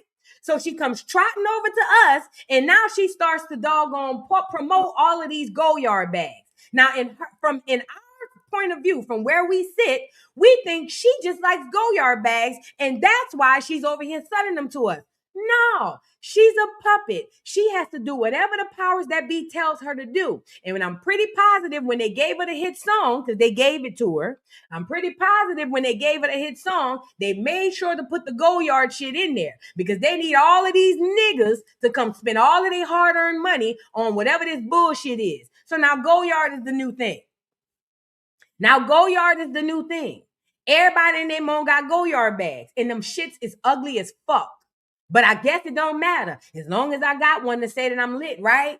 As long as I got one to say that I'm this, right? Because that's what it's all about. It's never about what you really got. It's about what you want people to think you have, weird ass mother effers. Okay? Now, why is this important? Because I go to look at back to school, right? The back to school trends are ridiculous. I told y'all about the people with the lace fronts and all of that shit. And look at this mama. This mama got 4 kids and bought them all a Goyard bag for school. Now, I've heard that people were having crimes done to them behind these bags. I've heard 1 or 2 stories, not a lot, but I've heard 1 or 2 stories. So now this mama trying to stay in the trend,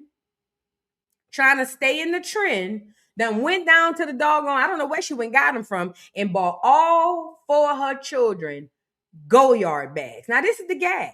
What if an adult sees your children walking home from school and want to rob them? What if another kid see your kids in school and want to beat them up and take their bags? You're putting a target on your children's back, but it don't matter, because Young Miami like Goyard bags and it's in the song, and I want to be trendy and I want to be hip with my children. So now I'm going to put targets on all 4 of my children's back, literally. I'm literally going to put 4 targets on my children's back and send them out the door. And it don't matter, because I'm going to put it up, I'm going to take a picture and I'm going to post it on Instagram and I'm going to go viral. So now all 4 of these babies going to school with Goyard bags. And this the gag. I can almost guarantee you 2 or 3 of them can't even fucking read. and doing bad in school. You know how I know? Because parents who have good children don't think like this. You see what I'm saying? I'm pretty sure if not all 4 of them, at least 2 or 3 of them ain't worth 2 nickels. No cap. That's how it be. And I don't want nobody to tell me that children can't be talked about. You lying to me. I know some badass, nothing ass kids. And I'm not saying that these are. I'm just saying I can almost guess that they ain't doing what they supposed to do. Okay? But it don't matter. None of that matters. None of that matters because the go yards are in, and all 4 of mine got go yards. I keep telling y'all, these mamas are living vicariously through their children. They're competing with other adults with their children. Why you think they're spending $30,000 on the prime? That ain't for the child. That's for the next bitch. So they can look at the next bitch and be like, look what I did with me and mine. Everything is about competition. Everything is about what the next person is doing. It's weird. It's NPC behavior. And y'all are setting these children up for failure. So let me just add this. We already got the powers that be that are working against us towards our children. They're attacking our children, but we're attacking our children too. We are attacking our own children. The lace fronts, the go-yard bags, the ski mask. We are attacking our own children. Do you hear me? Nobody don't want to say that part out loud. But at this point, the mamas, and if anything, God forbid, anything were to happen, it would be all the mamas' fault. 1,000,000,000%. And I don't want to hear, don't, you wrong for telling. No, I'm not. Because sometimes you hoes need to hear it. Maybe it'll stop 1 or 2 of you bitches. You see what I'm saying? It's the mama fault 1,000,000,000%. And I don't want to hear, I just wanted to do something nice for my kids. Take their fucking ass to Disney World, you stupid bitch. They children. Take them to the park. Take them to SeaWorld. Take them to Six Flags, you dumbass hoe. But I forgot a lot of IEP bitches got kids. And you know what's crazy? Let me add this too. These the people that follow Rock. These the rock heads that posted this shit and think it's cute. Let's get into it. First day of school. The lady said my kid's first day of school, and this is what she posted. You know she got a bunch of backlash. You know the people started going in on her as they should. You look a mess. And not only did they go in on her, they started picking apart her background. And somebody said, I can tell by the background why these kids look like this and have these go-yard bags. And you know what's crazy? At first, I thought they was trying to make fun of the fact that it's a Section 8 background, because that's what it looked like to me. And this is no shade for Section 8. I'm just talking about mentality. But then I looked at it. She got video game displays on the wall. She childish as fuck too. No wonder the kids got go-yard bags. She's still 13 in the brain of damn self. And there's so many mamas out here who still 6, 7, 8, and 9. Yeah, they 40. Yeah, they 30. Yeah, they 25. But in the brain, them hoes is 8, 9, 10, 11, 12, and 13.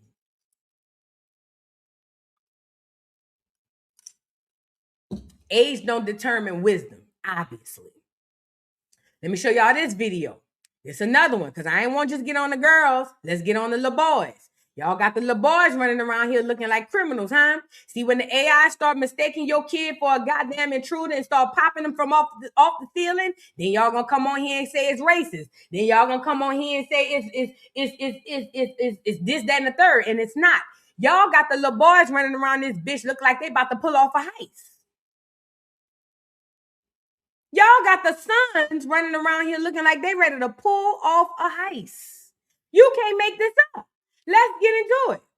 School season, and I'm going to tell you straight, stop letting your boys walk out the house like this. Stop letting your boys walk out the house with the Pooh Shiesty mask on, all this Nike tech, all this black.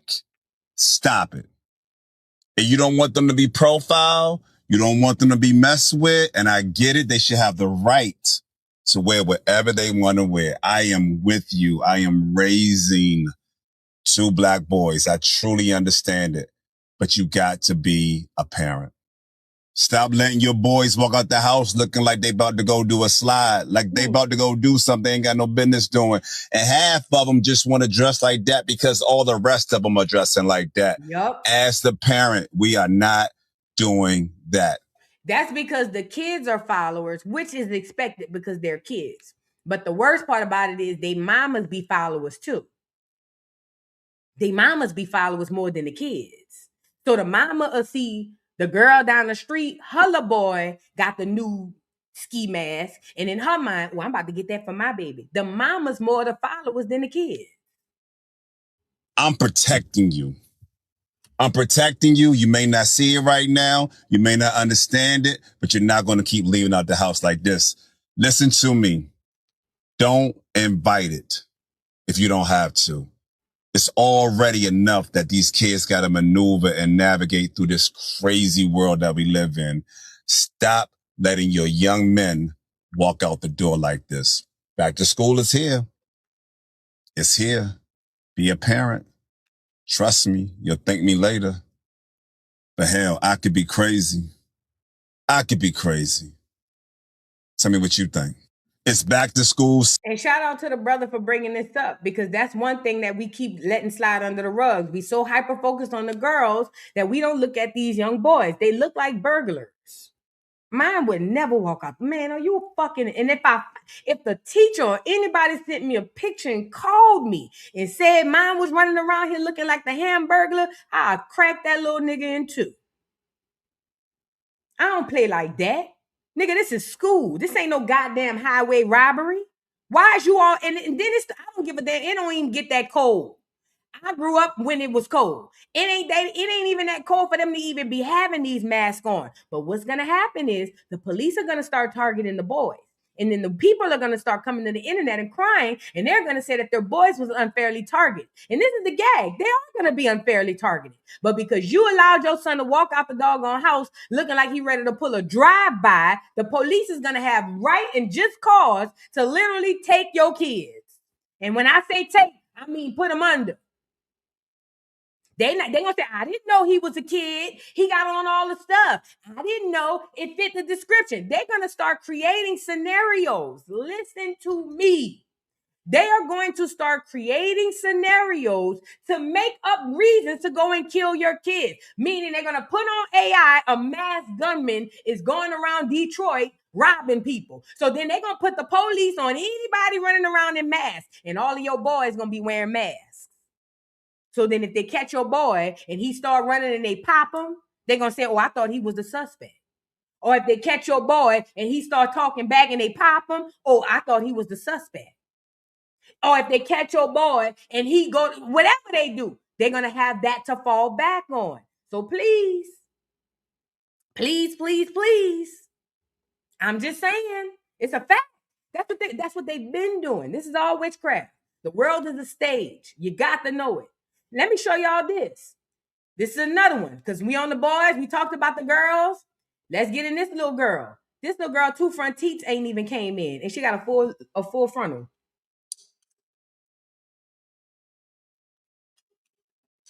Her 2 front teeth, these two, they ain't even came back in yet. I think one of them started coming in. So that means she what?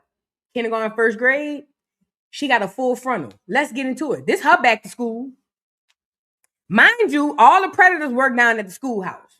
Mind you, all of the predators work down at the schoolhouse. So here it is, brand new baby. Her 2 front teeth ain't even came back in, and she's got a full frontal.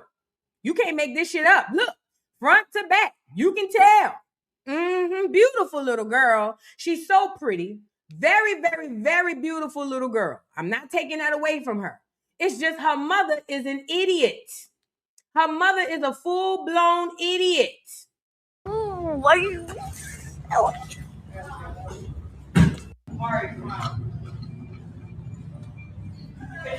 Mommy, ooh, why you? We're ruining our children's hair. It's already taking y'all edges off. Y'all are gonna make our girls bald head. They're not gonna be able to grow no hair. Also, you do know when you put the wig on, you block consciousness, right? If the sun can't hit your child's head and they can't get to, absorb the sun, they lose their creativity. They lose their imagination. Y'all are blocking out your children's thinking processes by putting these wigs on. This is spiritual. I swear to God. These are babies. They're supposed to have their heads free to run wild, internally and externally.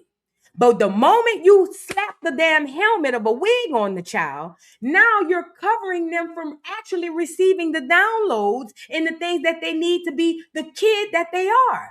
Oh, but it don't matter. She look cute for the first day of school. None of that matter. None of that matter. She look cute. So now y'all about to tell all our babies how out their head because you bitches want to put wigs on 4 and 5 and 6-year-olds. It's one thing for you to wear. We already battling you bitches to come up out of them. But y'all gonna put them on the babies? This the first day of school.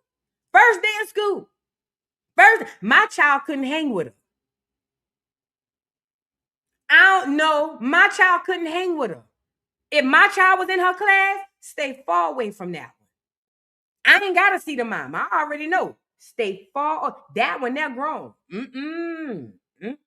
That ain't your friend. You can't hang with her. Oh no. See, this little girl, he'll be on the phone with her mama, or she be in the house with her mama having conversations. You see what I'm saying? This little girl know all her mama business. You can tell.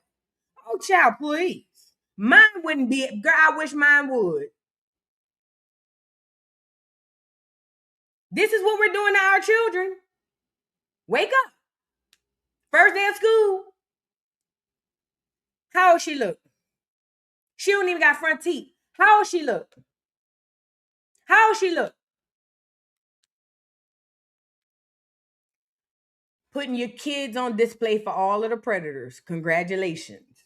All of the predators scrolling through the page, especially the one that probably worked at the school she go to, that saw the mama post this.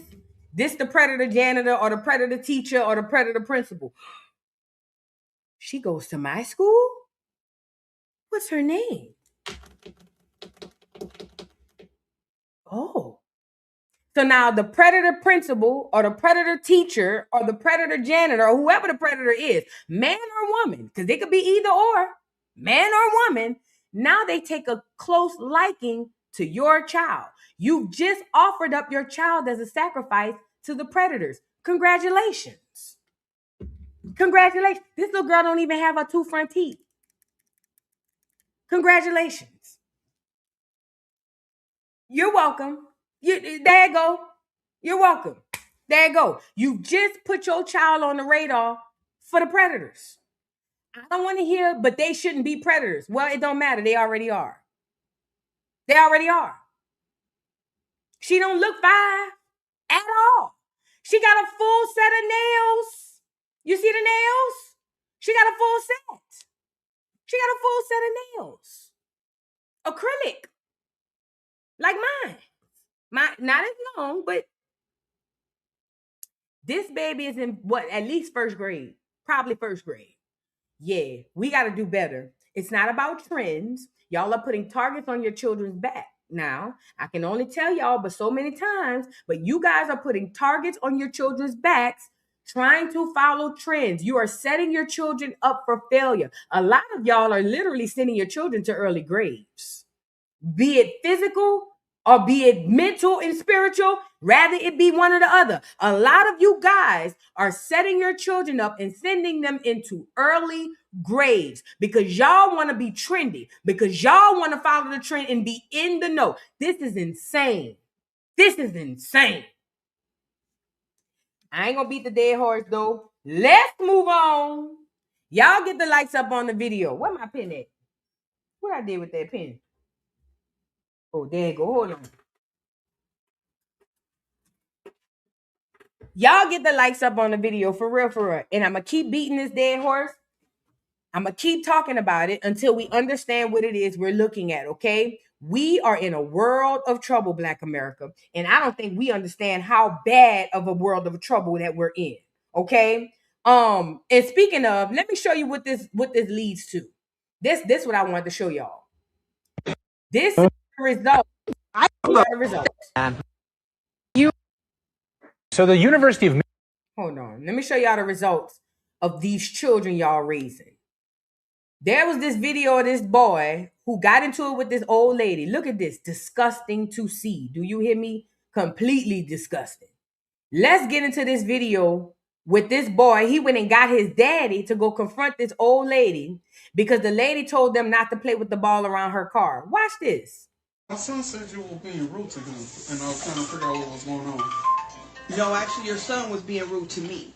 When I came out on my patio, they were playing some type of ball. Go get your sister. Right there. And I came on my patio and I said, can y'all go play over there because y'all playing with that ball too close to people's cars?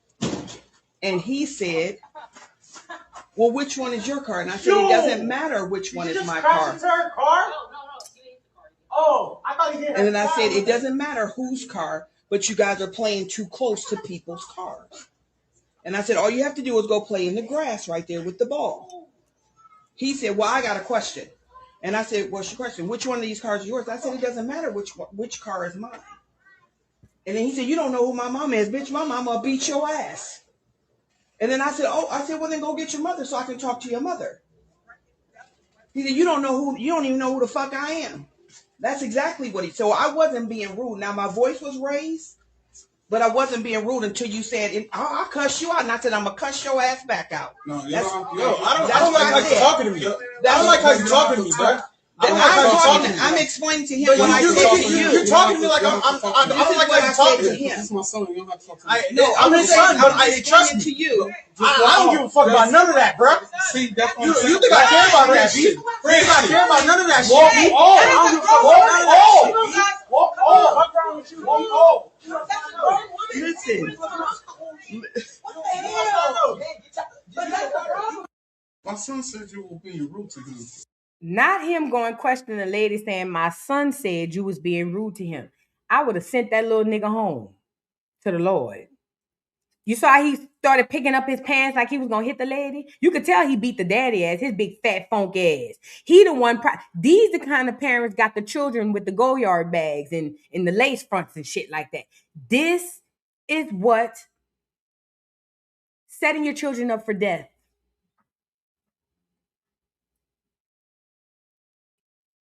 That's what it's about. Sending your child to an early grave. We can't put it all on the system. We got to eat a lot of this responsibility. A lot. This is systematic, but this is also us. Because see me, he at the right lady house. Because see me, y'all in front of my door. Okay, you and your son stay right there. Stay right there. Y'all don't move. Stay right there. And I'd have came back to the door with that iron. And I'd have told him, bitch, I'll squeeze it. Get your big fat funky nasty ass and that little boy. And if I catch him back over here, bitch, you're going to put him in a box on my soul. I'm not playing with y'all children. Y'all be knocking at the right people door. Y'all really be knocking at the right people door. You see, when I'd have came back from the upstairs with that bitch, and I'd have told them bitches I'd squeeze it, I'd have told him and his paw, bitch, you're going to be burying that bitch. You better keep him from around here on everything I love. Because that nigga pulled up his pants like he was going to hit the lady. You think I'm going to give you an opportunity for that big motherfucker, that big hefty snitch stack motherfucker to put his hands on me? I'll drop that bitch where he stand first. On my soul, on everything I love. And you'll have to bury that bitch. But this is what we're dealing with. These are the parents. Remember I told y'all I can look at all four of them go-yard bags and tell everything I need to know about the parents? Proof. Right there. Right there. You can't do nothing with the kids because the parents can't do nothing with the kids. You can get up here and we can scream to our lungs about how this is bad for these children. But we got ignorant ass parents who are dumber than the children. And the children are raising the parents. The parents want to be friends with their kids. They want to call their friends bro and shit. I still don't get that. No, bro. The fuck? If I would have called my mama bro, oh my God. I would have been on a t-shirt. Y'all literally on bro terms with your kids. Y'all calling each other bro. It's insane. And you wonder why they don't respect you. You they bro. You they partner. That's why they don't respect you. That's why when you tell them to do something, they look at you like you stupid. Because you they partner. Bro. Too many parents all day and all night. Nah, bro. Y'all can shoot marbles together. Y'all can come up together. Y'all can jump rope together. Why is you and your son and your daughter calling each other bro? The fuck?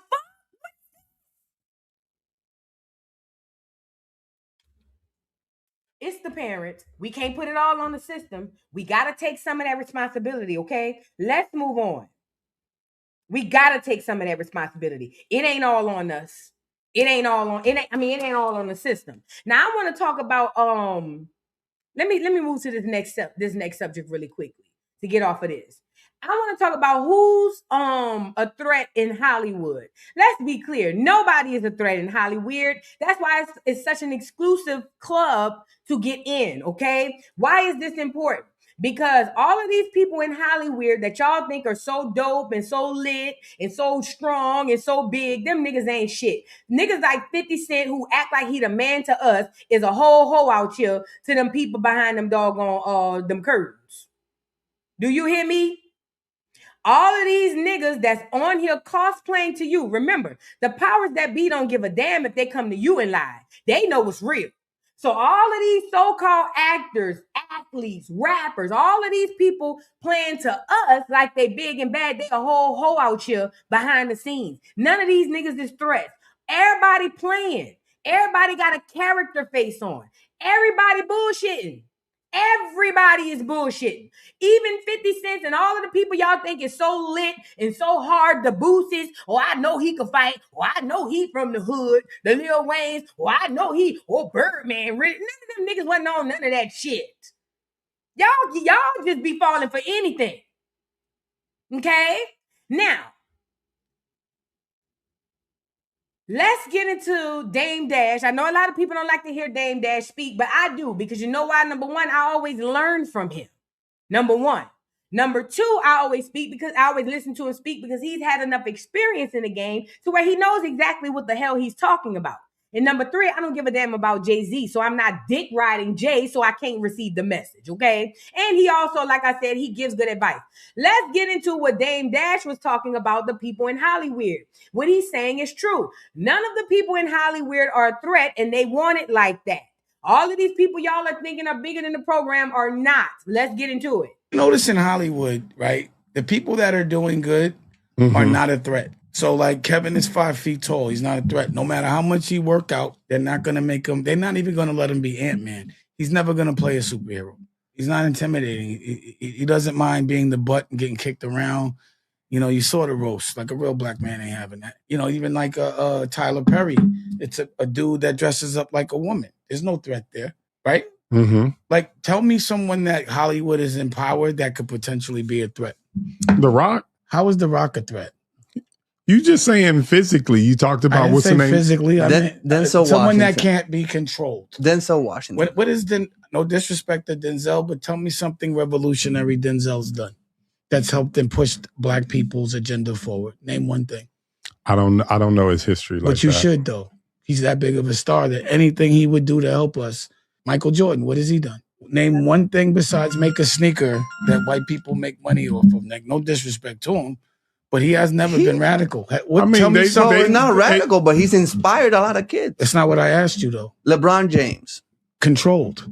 He's built schools. I didn't say that. I said that, see. LeBron, I hate when they bring that up. LeBron James built one school and all of them damn kids was failing out that bitch. They had to close it down.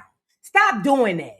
Y'all be putting 20 on 10 for these people because y'all like them. And LeBron was you know what's crazy? LeBron exposed a lot of you punks under pressure. I started realizing a lot of men really is punks. Because the way y'all be sucking and gagging on LeBron's dick need to be studied. LeBron opened up a goddamn school and all them children started failing. They had to close that bitch down. Stop making it seem like this nigga did something for black people. None of these people do anything for black people because they can't. The reason why they have the money is because they're told how to spend the money. And one of those ways they cannot spend it on is on you, yourself, Black America. Stop with the cap. Stop. Y'all man, I hate these niggas that love this nigga. I swear, I think if LeBron wanted to screw most of them niggas, they'll let him. Straight or gay. I don't care. These niggas ride the LeBron's ball so much. I think if LeBron saw one of these niggas in the real life, especially if they caught him in the cut, and LeBron said, let me put this little bird on your booty, I think a lot of them niggas will be bending over and swearing to God, don't say nothing though. Yeah, y'all love this nigga down. I'm tired of y'all niggas with this nigga. He the biggest plant we got. Dick riding his whole ass. You're deflecting. The question I'm asking is, name a threatening person that's pushed our agenda that they've empowered. Name one. So Now when you say now threatening person, you mean someone like a Farrakhan? physically means nothing. Physical is not what's. That's what I'm saying. Physically, I think you know what I mean. You're a smart guy. Mm-hmm. So could you clear it up for me that I'm not that smart? No. If you're in special ed, stay there. I'm not wasting my time. But my point is, you're a smart guy. You know what I mean? So I asked the question. All the people that have been empowered by them would fight. Like building schools is cool, and I get all that. But that comes with it. Like, you do realize that a charity is a write-off to someone that's making a certain amount of money. Yeah. Do you understand that? Absolutely. So all of that shit is a write-off, regardless. So you never know the agenda or the intent. It's a write-off for a trust. You realize that, but you never dealt. You still here? I'm here. Okay, it's a write-off. I get it, but are you understanding? Yeah. So it's always, any charity is a write-off. So you don't know no one's agenda when they do that. So don't bring it up again. So what I'm saying is, something that has been threatening to them, stopping them from controlling us, like maybe passing a law, or making sure that the recidivism rate for jails is going down, making sure reading scores are up, really dealing with the agendas that hold us down. Who said it? Name somebody that Hollywood or the music business has empowered that's done any of those things, or have they been controlled? Why would the devil empower someone that they couldn't control? Facts. Do you notice in Hollywood? Shout out to Dame Dash. He's 1,000% right. You got to understand what the game is and why it's being played. First of all, what is the game? The game is distraction. The game is confusion. The game is to make the people stupid. Why is the game played? Because we need the people to become slaves and be stupid. What do you mean by we need them to become slaves? We need them to act out their culture while we make all of the money. So this is why when we had Ebonics, it turned into African American vernacular, and now they just call it TikTok language. It's a way for you to continue to be in yourself and everybody around you to capitalize off of it. Hollywood is one of the major components of that witchcraft. They use movies, music, entertainers, athletes to literally keep you distracted so you never go within and figure out that this is all a game. Okay? So none of these people, even if they look to you as if they're bucking the system, no, they are not. Because listen, the enemy is the one paying these people. He's not going to put people on his payroll, like Dame said, that he cannot control. So that means all of these celebrities that you see, all of them are controlled, okay? They can't just go where they want to go and do what they want to do. They got to do what they're being told by the people who pay them. And most of the time, they have to do it within the guidelines of what they say. And a lot of what they tell them to do is a lot of misleading towards you. Because Hollywood, for lack of a better term, get me up here. Hollywood, for a lack of a better term, is one huge, I don't want to call it a co-op, but it's one huge undercover sting operation. Let's look at it like that. Hollywood, that's sports, entertainment, that's all of the things that you know, movies, music, athletes, it don't matter. All of these people are in a game. The reason they get paid a lot of money is not because of their talents. I keep telling you that. The talent is the doggone, the talent is the facade. That's what they want you to believe. It has nothing to do with these people's talents. Nothing. They only pick talented people so you won't understand that this is a play.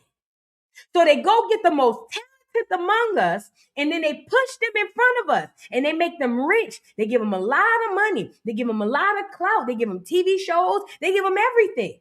They make them extremely rich. to get in front of you and display said talents. And what you don't understand is you get so hypnotized, falling under witchcraft about the talents that you can't see that they really over here pushing agendas and collecting souls to bring back to the devil. Because that's exactly what they're doing. Collecting souls to bring back to their demon master. They've already sold their souls. When they sign on a dotted line, yes, I want this deal, soul already gone. What do I mean when I say soul already gone? They got to do shit that they wouldn't normally do. They have to compromise their beliefs and who they are in order to maintain this status. So they've already sold their soul. So if the powers that be call them today and say, hey, you not gay, but you about to be gay now, they can't say, no, I don't want to be gay. No, you gay now. But that's not true, though. I'm not gay. I'm straight. Now you are. And not only are you gay, we're going to give you a boyfriend. Huh? Yeah. And not only that, we're going to make you paint your nails. We're going to make you wear wigs. You're going to get a diva tattoo. And you're going to go online every single day and you're going to continue to push this agenda. You're going to do it. And because you are so fooled by whatever talent this person have, you never see it coming. If it was a snake, it would have bit you. If it was a snake, it would have bit you. So this is what they do. This is why these people have all of this money. You see all that so-called money Cardi got? Cardi ain't in charge of herself. Cardi got to do whatever them folks tell her to do. That's why that hoe was 9 months pregnant on the goddamn subway pushing CDs. She got to do whatever them people tell her to do. Okay? And that's the gag with all of these celebrities. So none of these celebrities have your best interests at heart because the game that they're playing requires that they collect your soul. If it makes sense. So none of them have our best interests at heart. Let's move on. And that's another thing. Somebody said if they make 40 M's, how much do they make us make? Lord have mercy. Remember, you get less than pennies on $8. Remember, you get less than pennies on their dollars. I'll go with this. We knew for a fact that when they were selling CDs, that out of a $20 CD, the artist was getting like less than $1. So now you do the math. If you had to guesstimate what they doing now, if back in the 90s and the 2000s, one artist sell one CD and that CD was $20 and they only get less than $1 off of that one CD, I know they getting raped. And let me say this too, just because their bank account say 5 million don't mean that's what's in there. And just because they have it in there don't mean they can spend it how they want. You see what I'm saying? Y'all got to be mindful with these people. Let me read a couple of super chats because a few of them came in. Y'all get the likes up on the video. Then we're going to talk about these poor whites. We got to talk about the poor whites. I love that subject because the poor whites aren't talked about enough. Y'all, we've been tricked to believe that white people got money. We've been tricked to believe that white people got this, that, and the third. They don't have shit. And they're poor. We're going to talk about it. Grant Castor, thank you for the super chat. Says, Lady Vu, coming in late to the live, but I hope you are well. Thanks for the discussion on genealogy. It is liberating to learn a lot of what I was taught about our past slavery doesn't apply to most of my lineage. And you see how crazy that is? You did your genealogy and realized that all of this generational trauma that you've been carrying from slavery wasn't even hardly yours to carry. See how genealogy do, y'all? This is why I tell y'all to do y'all genealogy. Because just think if you was one of those people who took on all the burdens of generational trauma through slavery and you were just going around your life thinking I'm never going to amount to anything because I came from slaves. Thank you, Grant Castor, I'm sorry, for doing your genealogy. And thank you for sharing that. I appreciate you. Thank you. Let me read a couple more super chats. Hey, it's Trey. Thank you for the super chat. Says, my thing is, what do these little girls have to look forward to? Nothing. I knew I couldn't get lipstick and nails at 16, and that was considered grown back then. Listen, girl, it was certain color nail polishes we couldn't wear. Couldn't wear red. My mama said hoes were red. Come on now. Now, when I turned 16 and I got my own job, my mama finally let me go get acrylics on my nails. But prior to that, girl, please, I couldn't even wear ankle bracelet. Put a 3 in the chat if your mama told you can't wear ankle bracelet. I know my mama did. My mama used to say hoes wore ankle bracelets. Girl, it was so much we couldn't do. And you know why? Because our parents were saving us from what they thought was danger. They were protecting us. So they would tell us it was certain things you can't wear, certain things you can't do, because we don't want you to become a target. That's what our parents, rather we want to hate them or not, they at least had that right. They at least had that right. Because honestly, that's really what saved a lot of us. A lot of us. Not only couldn't we, it's so much. Listen, I couldn't wait to turn 16 and get my job to finally get my acrylic nails. I literally was counting down the days. You see what I'm saying? But nowadays, like you said, Trey, these kids have nothing to look forward to because everything is given to them. And that's why they also ungrateful too. New Orleans girl, thank you for the super chat. Says, as a teacher, y'all kids be bad as fuck. Who you telling? And we not allowed to punish them or discipline them grade wise anymore. You have to make them the rules in you have to make the rules and consequences. Man, I told y'all I tried to be a teacher for 5 minutes. I got the hell up out of there. That boy said he was gonna bat the piss out of me, and I got the hell on. Didn't turn back. Fuck them kids. I ain't gonna lie, I said that. I did.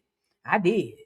Them children be bad. Who bad? And this is all grades from pre-K all the way to high school. It don't matter what grade. They do be bad. That's why I tell you, thank you, New Orleans girl, for your service. Y'all are the real MVPs because I couldn't do it. Y'all not sending these crazy ass churn over here by me. Can't do it, won't do it. Okay. Thank you, Jenny B. Too fresh or too pressed. I'm sorry, Jenny B. Too pressed to be too fresh to be pressed. I'm sorry. Thank you so much for the super chat and making it rain. I make it rain. I make it rain. I make it rain on them hoes. I make it rain. I make it rain on them hoes. Thank you for the super chat. She says control, just like Tasha K. Hello. Tasha K did just sign with them Jews now. Who knows? Maybe this part of the way they can get her out of her Cardi B lawsuit. Maybe they told her, Tasha K girl, we'll help you get out the Cardi B lawsuit if you go after the FBAs. And she said, all right, she don't give a fuck. This is just a scenario. I don't know if it's true, but it wouldn't surprise me. It would not surprise me one bit at all. If they literally told her, yay, you want to get this lawsuit off you? Go attack the FBAs. You see what I'm saying? And thank you again, Jenny B. Too Fresh, for the super chat. And thank you for making it rain. I make it rain. I make it rain. I make it rain on them hoes. I make it rain. I make it rain on them hoes. And thank you again for making it rain. She says, like Funky, Tasha K, Cardi, and the tragic biracial Krishan. Fact. Yeah, all of those are the women with children and screwing up the kids. Yes, ma'am. Thank you, beautiful. I appreciate you. And thank you again for the super chat. Says, happy born day, Vu. I love you down to the ground. Going to New Orleans in November. Let's be outside at the red lights, twerking and headlights. Oh, thank you. Today not my birthday. Who said it was my birthday? My birthday in March. But thank you. I hope that wasn't why you was in today not my birthday. My birthday March 13th. But thank you, Jenny. Thank you, beautiful. And I would love to hop out at the light with your girl. Hit me up, okay? And thank you, Penelope, for the super chat. Says, you sure have done your homework. I escaped Hollywood 25 years ago. Anybody with good sense has left as well. I don't conversate with the fake. Keep up the great work, Vu. Thank you so much. I appreciate you, Penelope. And thank you. Let's get back into the show. Let's get on these poor whites. Oh, my God. Y'all want to see some nasty ass shit? Let's get on poor whites. Now, the reason why we're getting on poor whites is because we've been told that white people were not slaves, that they're Europeans, and we were told that these people were good and we were bad. That's what they said. At least that's what they said, okay? And I'm here to tell y'all that's a lie. These whites came from whatever mountain and hole they crawled out of, and they didn't have a pot to piss in or a window to throw it out of. All jokes. Let's be real. I'm gonna give you the real. Educationally, because I don't want to just be negative. White people did not come from Europe. The biggest lie that you've ever been told is that white people come from Europe. White people do not come from Europe. The original indigenous Europeans is dark as me, darker than me. Do you hear me? So white people saying that they're Europeans is not true. I'm not saying that some of them didn't live there, and I'm not saying some of them weren't born there. I'm not even saying some of them weren't created there in the cabbage patches, because they were. But to say that white people comes from Europe is a lie. That is not true, and it has never been true. White people were made in the lab, okay? White people are not, white people are a mutation. This is why they're recessive in their genetics and we are dominant in ours. Does that make sense? This is why they got us thinking that we're humans, right? So that we can so-called be on the white boys' same playing field. But the fact of the matter is, he's a Neanderthal. Some of them are just lab rats. But a lot of them are Neanderthals that came from the mountains. And let's be clear about the conditions that these people lived in. And this is no shade. So shout out to the clears in the chat, because I told y'all this is a Negro meeting. You ain't supposed to be over here no way. You see what I'm saying? So if y'all catch these strays, let it be what it's going to be, because you ain't supposed to be over here. This is a Negro meeting. Okay? Now, why is this important?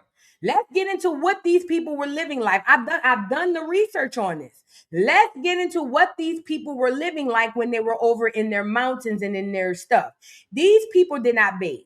Okay, let's start with that. The only way they learned how to bathe was through us. When they came to America, we started teaching them how to bathe and that they should, because prior to that, they never bathed. On top of that, they lived amongst the animals. They ate with the animals. They had sex with, not all, but they lived amongst the animals. Okay? They didn't come from places that had tables and chairs and nice backgrounds. No. These white people that you see in America come from clones and poor whites that came out of goddamn mangers and goddamn mountains where they were damn near eating each other. No, they were eating each other too, because cannibalism is huge and was huge amongst these people. This is why when you go look in history, you'll see that they even started coming to America and started eating us. Y'all ever heard of this book called The Delectable Negro? Let's pull it up, because I like proof. Explain what the book, The Delectable Negro, is about. The Delectable Negro explores connections between cannibalism, both real and symbolic, and the consumption of Black bodies, along with homoerotic desire, all within the context of American slavery and literature. It's a scholarly book from 2014. You heard that? So they started eating each other where they was at, and then they came to America and started eating us.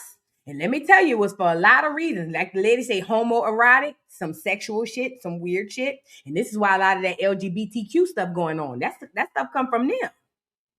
Not only that, they were eating us because they thought that if they ingest us, that they can gain our powers. What are our powers? Our intellect, our melanin, our intelligence, our culture, our language. They actually believed and still do. They still eating us right now in 2026. They still eating us. So they believe that if they eat us, they can become us. Does that make sense? So these are a few of the things that whites were doing prior to coming to America. I don't give a damn if they came in 1492 or 1992. These are the facts. Look it up. And don't ask AI, because AI gonna swear to God it's all not true. Go look it up yourself, okay? These are what these whites were doing. Now, when they got to America, they were able to partake in the witchcraft. What is the witchcraft? America had already told us that white people are here and we are down here. So once we already got it in our minds that they're above us, even though they came out of stables eating their fucking dogs, they came to America with positions of power. So we were originally just automatically afraid of them. Or not only that, we automatically assumed that these white people were better, and they were not. As a matter of fact, they are the first Slavics or slaves. Does that make sense? Now I'm going to show y'all a few videos of how real white people are. And let me just say this ain't all whites. This is not all whites. But what I'm doing is shining a light on a lie that you've been told. You've been told that white people are something that they are not. Not only that they are not, something that they have never been. And that is great. Okay. Now, the ones in America now, they are what they are because they have the system to create this facade that they are something they are not. Just like I told y'all with the PWIs, they were passing those children, giving them higher grades. It's the illusion. Remember, we are Truman. Black America. We are Truman in the Truman Show. Everybody playing in the game on us. So it's an illusion to make you believe that what they're saying is true, but it's not. I'm here to tell you that these whites are not what you think. They're beneath you, so far beneath you. If you really truly understood, it would really go bad for them. I swear to God. But we're under witchcraft, under this system, and the system puts them above us, but they are not. Let's get into a few videos. Let me share the screen. I want to share this first video with these white folks, and then we'll come back with another one. This next one's going to be the one. Y'all get the likes up on the video because I need y'all to see exactly. And let me say this too. For y'all who believe I'm lying, if you think I'm lying, go into a poor white neighborhood. Go into a poor white trailer trash or trailer park. And that'll tell you everything you need to know. Let's get into it. This is me asking my family when the last time they showered was. Months ago. I don't know. You don't know?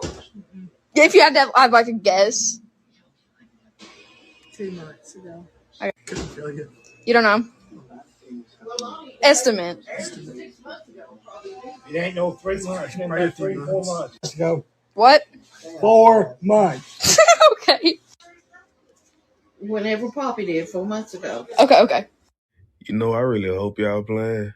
They not. But if y'all not, it gotta be all type of shit growing out y'all ass. I know when this video stopped, y'all was scratching up a storm. Y'all some nasty motherfuckers. This is me asking my family when the last time they showered was. Months ago. So, first of all, let me just say this. Not all, but most white people don't sweat. Okay? Period. Most white people don't sweat that much. They don't even excrete a lot of liquid. Let's be real. No cap. I'm not saying all, but most white people don't sweat. As a matter of fact, I used to make a joke that they don't cry because they don't hardly have tears, okay? They just lack a lot of things that we lack, okay?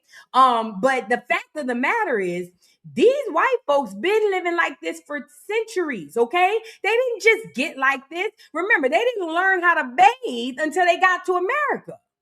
Because where they come from, them folks wasn't bathing.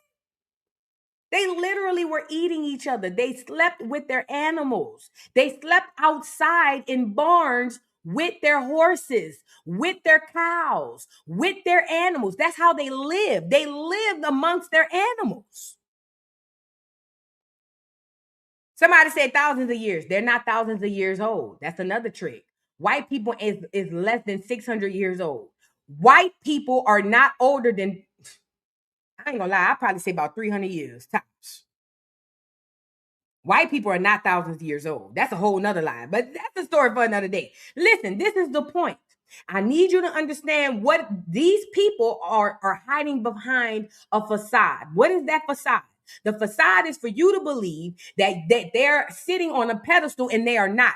This is why it was so easy to enlist a lot of them to become KKK members. Because the reason why is because they already knew that they were beneath you and they wanted nothing more than to be in your spot.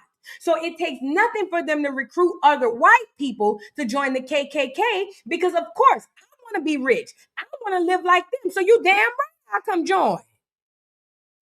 You see what I'm saying? So this is why a lot of white people came to America and hate you because they understand who they are and they understand who you are. The only people who don't understand the difference is you. You the only one keep being educated by the system, and the system keep telling you was a slave. The system keep telling you you're poor. The system keep telling you ain't shit. These white folks know exactly what it is. Most white people in America right now are poor. The average poor Black American has more money and puts more money in between his hands than the average white person on any given day. Even the brokest nigga in the project got more money than a cracker. Facts. Okay?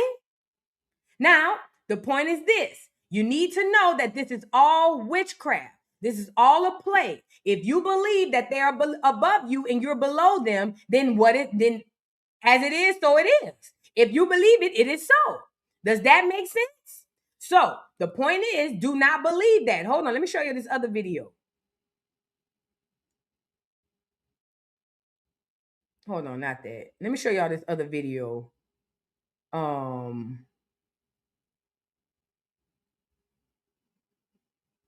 Did I share it? I know I shared it. I better be done shared it. Let me see if I could pull it up.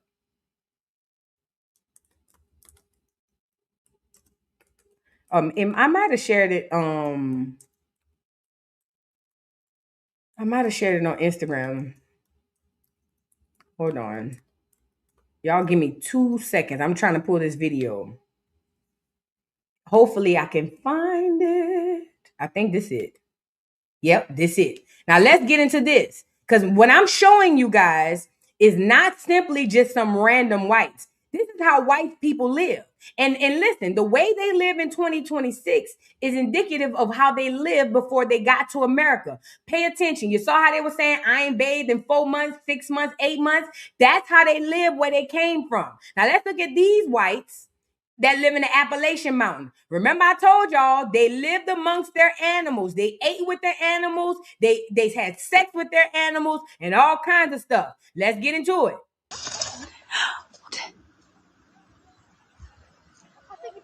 I'm in a holler. Okay, the mountains go up like that. And these are the houses at the end of the holler. No, I want to take a look at his baby. Where's his baby? All right, can you unzip him a little bit there? You want to tell me about this snake of yours? What kind of snake is that? Noah, do you love raccoons? Whose chicken is this? Mine. Well, then whose chicken is this? These are our neighbors. Love it. 9 kids. Unbelievable. Put that on that dog's neck. And then we catch raccoons. And then we eat them. Yep. Your neighbor eats them? Yep.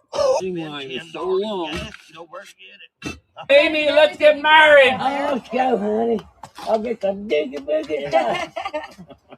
All right, so this is how we do the food pantry in this particular little community. So every 4th Saturday, how many boxes do you give away? Right now, about 245. You are filled with compassion. You're a good man. You're welcome, sir. How old are you? 3, and you're driving a quad. I showed you guys this because I needed y'all to get a good look at the way that the average white person lives, whether they live in a mountain or not, whether they live in a house, a trailer, a neighborhood, or a mountain. They all live like this. Do you hear me? Unless they got money, the mass majority of whites live like this. Do you hear me? And these is the ones on Twitter calling you niggers with a hard ER. These is the ones behind the scenes saying that black people are lazy and black people are this because they already know exactly what the real is. You can go inside any project in any major city in New Orleans, in the world, right? In America. Let's go with America. You can go inside of any major project in America and you can still find a brand new car. Not only could you find a brand new car, when you open most of them people doors, their houses be immaculate. Inside the hood, inside Section 8, inside the doggone projects. Why is this important? Because there's the only reason why Black Americans think that we are less than them is because that's what we've been indoctrinated to believe. That's what we've been taught. We have been taught through school, through church, through entertainment, movies, music, and all of these things that white people are something that they are not. And I'm here to tell you that they are not. Not only are they not, they've never been. Everything you've been taught as far as race relations, reverse it. Because that's the truth. If they told you that the white people did this, just know they were black. If they told you that the white people were on top, just know they were on the bottom. Everything that they've ever told you about these white folks, especially in his story and even today, is all witchcraft. Most white people live below the poverty line, and their poverty line is way different from yours. See, your poverty line just requires that you live in the hood. Their poverty line requires that they live amongst their animals. Does that make sense? Let's move on. Now, let's segue into something better. Rich blacks. Let me show you how the internet and how the industry plays, right? So they got us believing that if you look at history through high school, I'll say what I learned in school, and I paid attention. In school, they told us the black people were slaves, and they said the white people were rich, and they were slave owners. That's what they told me. That's what I grew up believing all my life. They said the white people in the South were slave owners, and all the black people were slaves. That's what they said. Well, the fact of the matter is, the mass majority of black people were not slaves. I know. They put these pictures of the boats in front of y'all, and they showed y'all the movie Roots, and Roots had all them Negroes getting off the boat, and in your mind, that really happened. Roots is made up. Roots was already sued for being alive. So all that shit you learned in Roots, dump it, because none of that shit was real. It was all cap, okay? Alex Haley literally did an interview after he was sued about copyright infringement and stealing somebody else's fake work.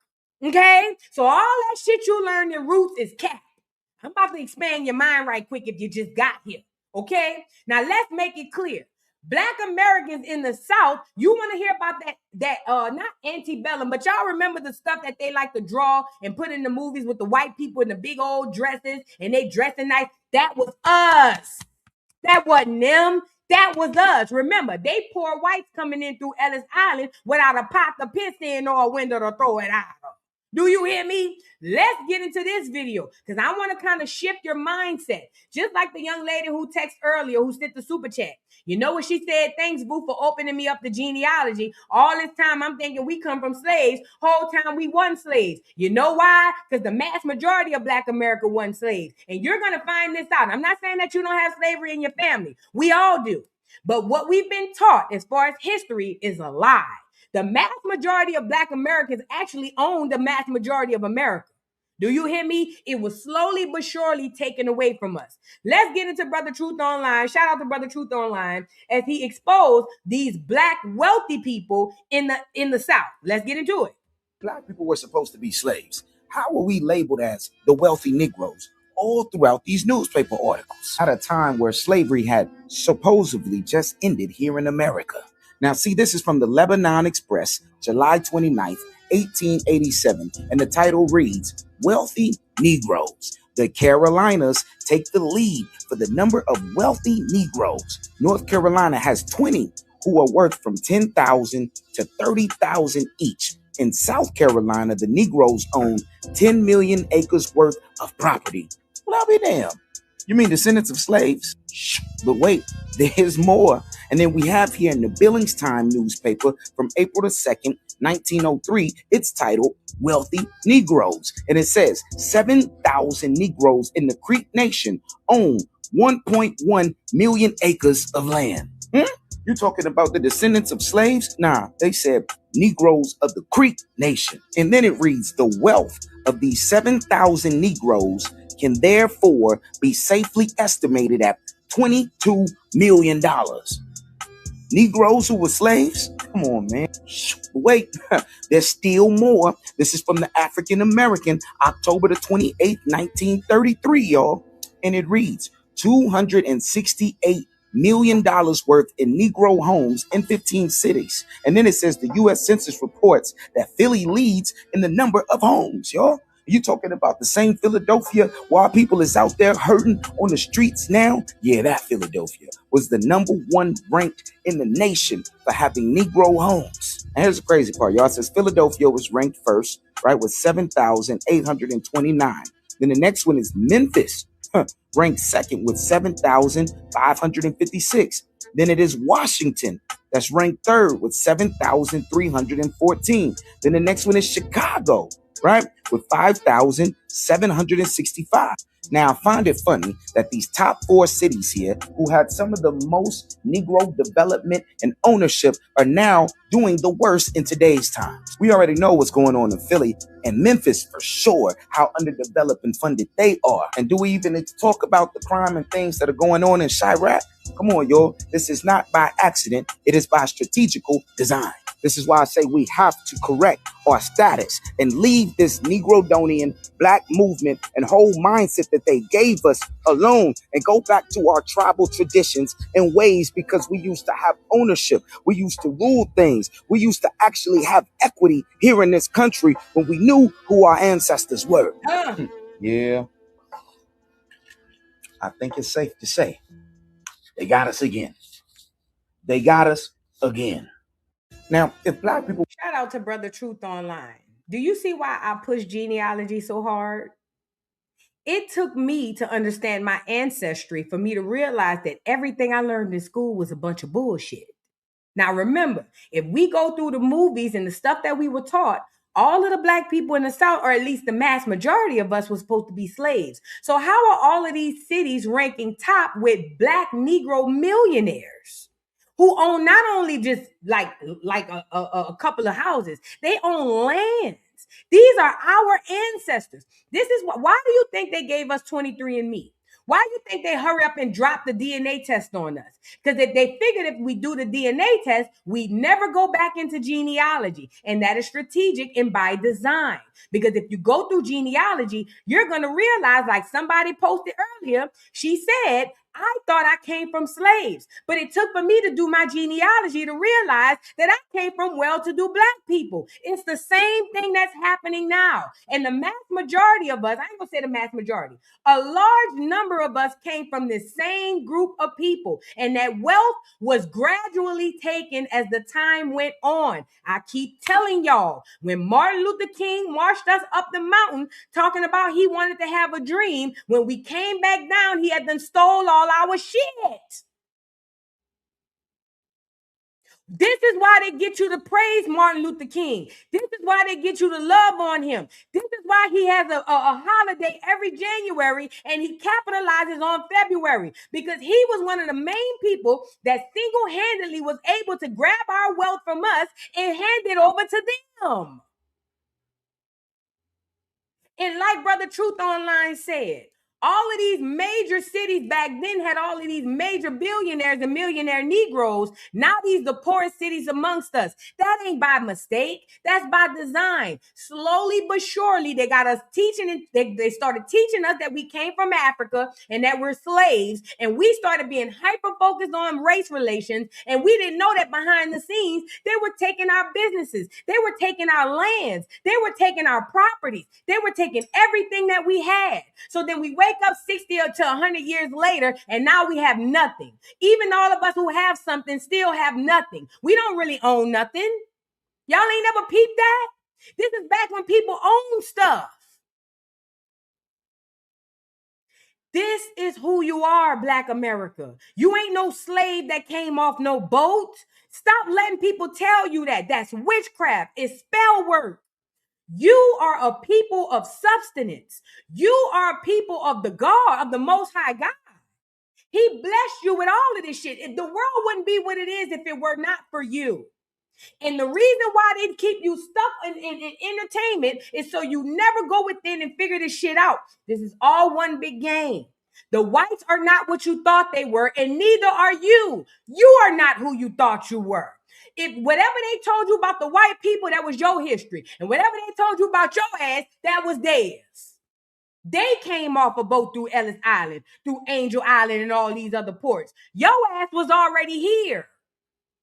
You didn't have no ethnogenesis. The same food you was making in 1492 is the same food you was making in 1092. You didn't have no ethnogenesis. You didn't have no ethnogenesis. You didn't have no goddamn ethnogenesis. All of that is a lie. All of that is a lie from the pits of hell. It's witchcraft, y'all. It's witchcraft. And if you keep believing that you're a slave from Africa, you will never unlock the potential. Listen, we are in year 1. This is the time where all the tides have shifted. If y'all haven't paid attention, a lot of people who once reigned at the top are falling by the wayside. That's because those who are last are now going to be first. What the book says, the last shall be first and the first shall be fucking last. We're here. But if you continue to bite off this racist shit and you continue to bite off of Africa and ethnogenesis, you'll never wake up. You will die a slave in this system. Do your genealogy. That's all. I ain't asking you to convert to shit. Just go find out who the people are that came before you and wake up so you can get up out of these chains. You see what I'm saying? Because listen, everything that they stole from our ancestors, they have to pay it back. The only reason they haven't paid it back is because we don't know that our ancestors were stolen from. They lied and told us our ancestors were slaves. So how can we go to them and say, hey, you owe my great-granddaddy for stealing his land if you never knew your great-granddaddy owned no land? Do your genealogy. Do your genealogy. Please. Do your genealogy. I can't stress it enough. Do your genealogy. It's going to save your life. You're going to save your family lineage. Be the person to be the hero in your family. In 200-300 years, they're going to revere you. You're going to be the one that's put up on the wall. This the one that saved us. This the one that went and found out who we was. Thank God they saved us from the slavery. Be that person in your family. I swear to God, be that person in your family. You're going to single-handedly save your bloodline if you just peek into your genealogy. Do it. I ain't selling nothing. I'm telling you to go on your own and peek into your family tree. Who are you? Who are the people who came before you? Who are the people who came before them? Where did they come from? What did they look like? Where did they live? What did they own? What did they do for a living? All of these things are going to expand your mind like crazy. You have no idea. Do your genealogy, please. Okay? Now, I want to go to this video really quickly. Generational wealth. I got 2 more videos, then we about to hop up off of here, y'all. Y'all get the lights up on the video. This girl, I don't know, she be on here. She be saying some good stuff. She was talking about this generational wealth. Black Americans today are now speaking about generational wealth because it's a mindset, and it's a mindset that we've always had. But now what's happening is a lot of us are waking up to who we already were, and we're starting to pick back up old things that we already did. This is why you see a lot of Black Americans going around talking about creating generational wealth. Let me just say this.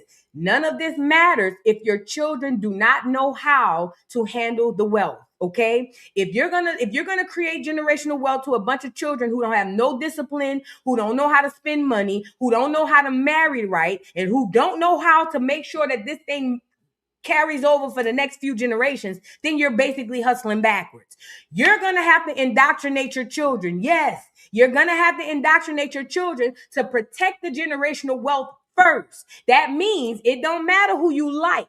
You don't marry somebody for love. No, you better hope you love that motherfucker after you marry him. You marry a person because you know you need to keep this generational wealth going. Does that make sense? Now we got to start thinking business minded. You know, I read the book, I can't remember the name of this book. Crap, what's the name of this book where the lady was talking about getting her land back? Either way, they were talking about in the 1800s. She was speaking about her grandparents or her great-grandparents. And she was talking about how her great-great-grandmother made her great-grandfather marry into a certain family because of the wealth that they had. Does that make sense? That type of stuff is real. We've been sold a dream that you're supposed to marry for love. And you are supposed to love the person you marry, but that's not the sole person or reason why you marry. You're supposed to marry for generational wealth. You're supposed to marry to make sure that whatever it is you're building, whatever legacy it is you're building, it goes to the next generations. And you can't do that with an idiot. You can't do that with somebody who don't have the same mindset as you. So this girl was speaking about her generational wealth, and she says that if her children marries outside of the race or anything out like that, she's cutting them off. Y'all ever heard of white people cutting their kids off from the wheel? They get that from us. We the ones created that. We're coming back to it. Let's get into it. It sounds harsh because it's new, but it's a fact. When you're building generational wealth, you can do it all day long. But if you leave it to a bunch of kids who have no clue on how to maintain it, you've done it for nothing. Because they'll be done going through your wealth in about a year or two, and you'll be dead as Julius Caesar, and your child will be homeless. Does that make sense? Let's get into it, y'all. Get the lights up. Kids under my trust cannot even marry outside of their race. Otherwise, they will not get access to my generational wealth, because imagine spending 40 years working on changing the trajectory of the finances of your generation. Okay, that means my kids, and then one of your kids marries somebody and they take that whole wealth away. All of your hard work just gone because they decided to marry for love that they thought, and then somebody takes that away. And we see that quite often. Many of us, especially our sports players, you know, it's almost like marry this community so we can get the money back in there. You know what? It's so funny too. Even to think about, you know, what Sunset says, and I know to some people that may sound super offensive, but even I believe, I don't know if I'm recollecting properly, but I believe there's stories like that in the Bible where, you know, when people married who they want to marry, there were consequences and side effects to that. Maybe you know, forfeited your inheritance in whatever way. So I mean, it sounds harsh, but I mean, It's the foundation. For someone like Morgan, who literally owns, in my opinion, half this country, half the wealth in this country, if you think about it, of course you're going to want to sign that. You're going to have to sign a prenup because you're taking over billions of dollars from this man. But I want to even talk about the fact that he just told you how to preserve wealth. Like, it doesn't matter what your kids say. It doesn't matter what they feel. You're literally protecting your lineage. What he just showed you is that he's protecting his lineage, not just right now. He's thinking for 4 or 5 generations to come after him. My kids, under my trust, cannot even marry outside of their race. Otherwise, now, let me say this. First of all, I love the fact that she said my kids can't marry outside of their race. It's not about racism, because if I create generational wealth and I have a son and he go marry a white woman, all my generational wealth about to go to the white people. If I create generational wealth and I have a daughter and she dates a white man and marries that white man, now all of my generational wealth has gone to these white folks. Everything that I've worked for. Why do you think all these celebrities have white husbands and white wives and half-baked ass kids? It's a way to get the money back. It's a way to take the money back. I told you, them Jews don't let you die with their money. They gonna get their money back come hell or high water. Now, this sounds harsh because it's not something we're used to talking about. But at the end of the day, we hear about white kids getting cut off the wheel all the time. And it should be the same for our kids. You need to indoctrinate your children to have the same mindset as you, as far as the generational wealth, at least. Because you want this generational wealth to not just last you while you're here. You want it to be here 3-4 generations down the line. You remember Johnson & Johnson? I would have loved to be like, that's my granddad. You see what I'm saying? So whatever it is you building, be it something that's worth $100 or something that's worth $100 million, it don't matter. That is important. And it's not about how your kid feel, but I love him, mama. Well, good. You can go be with him. I ain't saying that. You just not about to take my money with you. Go ahead on, be with them. You, matter of fact, y'all seen the Royals. The Royals did that shit with Prince Harry. See, when Harry went married that half breed, they kicked his ass. Bye. Get your ugly ass up out of there. You want to marry her? Fine. That bitch won't be getting none of this money. And y'all was mad, but it was what it was. I understood it. Even though it was messed up, I understood it. Them white folks said, you is not about to take my generational wealth and give it to that half-breed bitch with her mama with the dreadlocks. No. So soon as Harry went married that bitch and he despised them folks, or he started doing what they told him not to do, they kicked him and the bitch out. You and the bitch got to go. You got grandkids? Oh, well, fuck them too. All y'all got to go. You see what I'm saying? It's harsh, but it's the only way to make sure that your generational wealth carries on to the next generations. Now, in order to avoid, but I love him, Mom, you have to indoctrinate your children. The world is doing it. You might as well do it too. You need to indoctrinate your children around the importance of this wealth that we're creating. This is more important than me and you. This wealth right here is supposed to last our kids that we will never get to see. They're going to know that we created this for them. So regardless of what happens with anything, we need to be sure that we protect this wealth, because it's not about me. It's not about you. It's about our kids. Does that make sense? And remember, everybody who comes into these generations are going to have the benefit of enjoying the wealth. But you got to know that it don't belong to you. It belongs to my lineage. It belongs to my family. Does that make sense? Yes, I have access to it. Yeah, if I want to go buy a house, I can buy a house. Yeah, if I want to go on vacation, I can go on vacation. Yeah, if I want to go hit the trust up and see if I can get this, I can do that. But I'm not, because this is about generations. This is about what our children, this is about whenever we get to the point where the robots running shit, my kids is safe. Does that make sense? This is about whenever we get to the part where AI is taking charge and everybody eating each other and eating Soylent Green, my kids eating real food. Does that make sense? This is very serious. This is a harsh conversation to have. I keep telling y'all, if y'all marrying for love, you're messing up already. Anyway, I did it. If you're married for love, you already messed up. You supposed to love the nigga second. Okay? Love supposed to be the icing on the cake. But the cake itself is supposed to be the substance. Why am I marrying this man? Do we have the same goals? Do we share the same mindset? Is he going to build with me? Can I build with him? Is he going to steal from me? Does he want the same things that I want? These are the things you're supposed to be marrying for. Then on top of that, oh, and I love him too. It's supposed to be, why are you marrying him? Girl, he's smart. He's intelligent. He wants to build. He's doing this. He's doing that. Oh, and I love him.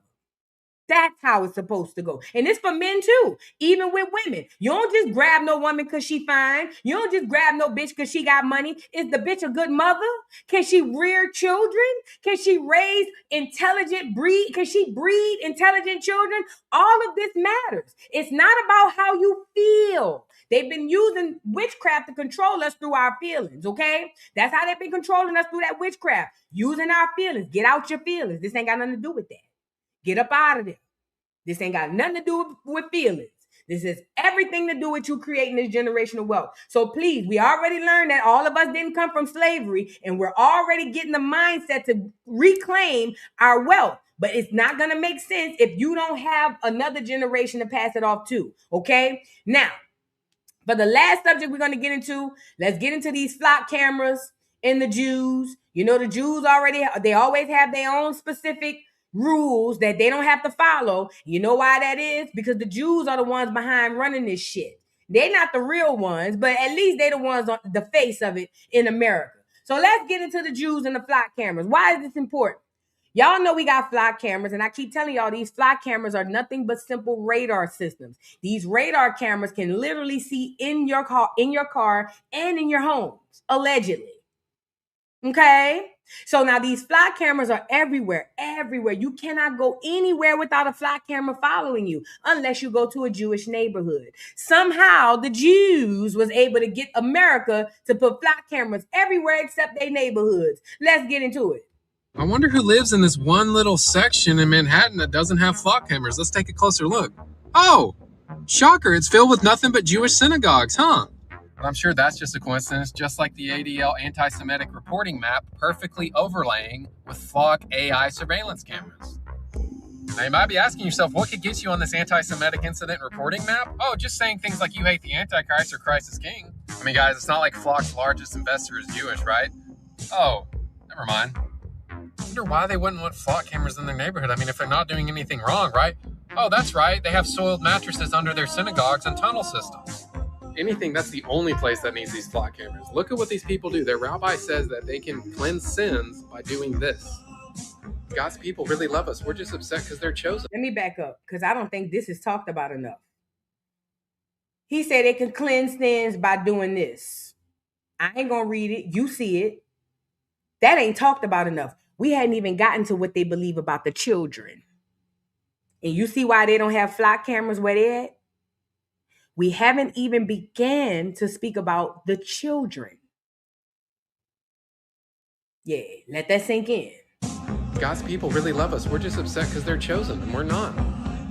It makes a lot of sense that they don't want cameras there whenever these are the things that they believe, guys. It's a part of their religion. Remember, guys, the only reason why some... You saw that? When a Jew murders a Gentile, there would be no death.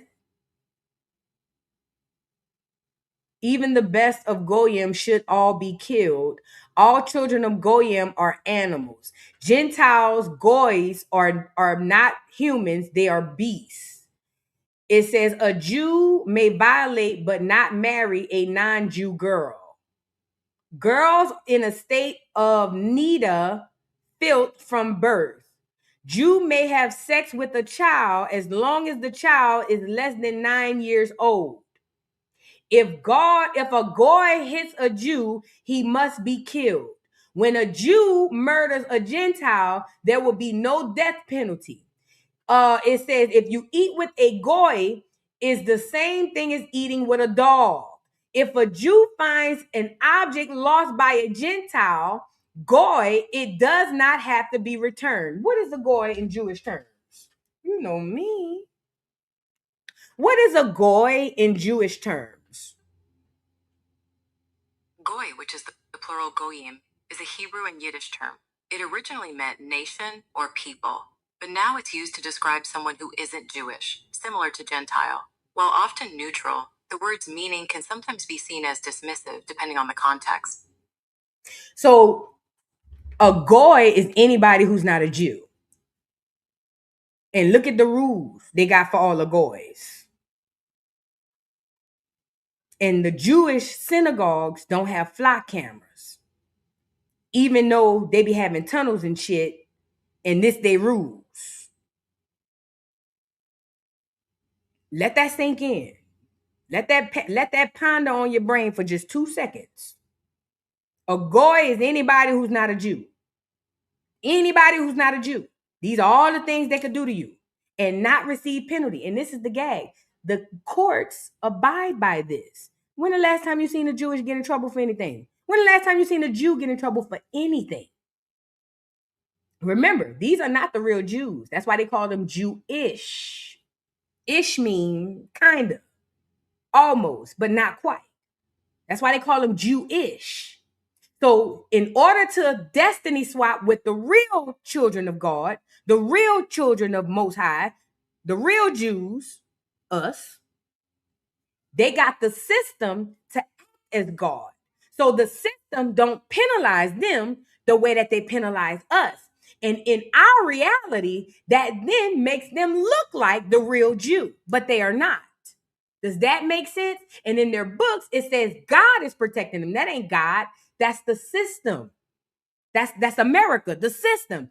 They're protecting them, but they're giving it to you like, no, it's not the system, it's God. No. Let that sink in. Their religion. Remember, guys, the only reason why some lawmakers are wanting to defund these flock cameras is because they own stock in the alternative brand, which is Axon. Just like Trump owns stock in this, that's the only reason why they're making bills to ban flock cameras. I don't care if it's flock or Axon. All of these surveillance cameras are a violation of our Fourth Amendment right. Are we awake yet? And that's another thing. They really are a violation of our Fourth Amendment right. Let's get the Fourth Amendment up here because I want to read it verbatim. Read the Fourth Amendment. The Fourth Amendment protects people from unreasonable searches and seizures. It states that no warrants can be issued unless there's probable cause, an oath, and a specific description of the place to be searched and what will be seized. Why is this important? Because the flock camera is a direct violation of the Fourth Amendment. Because the Fourth Amendment says that I can't be seized or searched unless there's due cause. Now, flock cameras being placed on every corner, that means they're searching you. I keep telling you, the cameras can look inside of your cars. It's not a camera like your cell phone. It's a radar system on these flock cameras. They can look through metal. Literally, they can look through metal. They can look through ground. They can look through everything. So every day we pass the corners and we see the flock cameras, technically per the Fourth Amendment, we're being violated. Only us though, because we're goys, according to the Jews. But the Jews around their synagogues, where all of the pedophilia and all that other stuff probably allegedly happens, they don't get flock cameras. I wonder why. Why is this important, Black America? I hope we learn something from this. Listen, this is what I need y'all to understand. This is what I need y'all to understand. The world is a stage. I know you've heard it 1 trillion times before, but I'm going to say it again. But this time I need you to understand exactly what I'm trying to tell you. Nothing that you're seeing with these eyes are what they see. Nothing. Unless you're able to tap in and activate that eye, you're screwed. You are going to be dependent upon someone who has activated that eye to say, hey. You know what it reminds me of? That's So Raven. You can gaze into the future. Remember on That's So Raven, all her friends who knew that she could see into the future trusted everything Raven said. The reason why is because they didn't have the wherewithal to see what Raven could see. So whenever Raven would have the and she'd do like that and she'd get that vision and she said, oh my God, guys, we can't go that way. All her friends would say, oh my God, we can't go that way. And they would trust that that's what she's saying. That's where we are today. A lot of us have woken up like Raven, and a lot of us have that eye where we can see some shit that the mass majority of us can't. Now, all of us can do that, but because we haven't activated that eye and we haven't tapped in, a lot of us are dependent on someone else to do the looking for us. I'm here to tell you, Black America, you don't have to depend on nobody. Not me, not Tariq Nasheed, not Tasha K, not none of these people. You have all the answers inside of you. And the only place for you to find that, or the only way for you to find that, is for you to go within, ground, meditate, pray. Start sitting with yourself and your thoughts. You'll be surprised what you can learn from your own self. You'd be surprised what your own self could teach you. It could literally heal you. You sick, and I mean physically sick. If you're physically sick, you can start grounding and meditating and heal yourself. I swear to God, Scout's honor, I did it for myself. I'm not making this shit up. This ain't no hoax. This ain't no game. You can do it. You don't have to be dependent on nobody. You don't have to have a Raven. You can be Raven your goddamn selves. You just have to tap in. What we've learned today and what we continue to learn every day on this internet is all of this shit is a play. This whole thing is one big stage. And the mass majority of the people who are in on it to keep you asleep. The last thing they want you to do is delineate and wake up. They don't want you to delineate and or wake up. So please, if y'all don't do nothing, delineate and wake your duck ass up. Do you hear me? Wake your duck ass up. If you don't do nothing, let me get my wake up cue on here. Yeah, wake your ass up.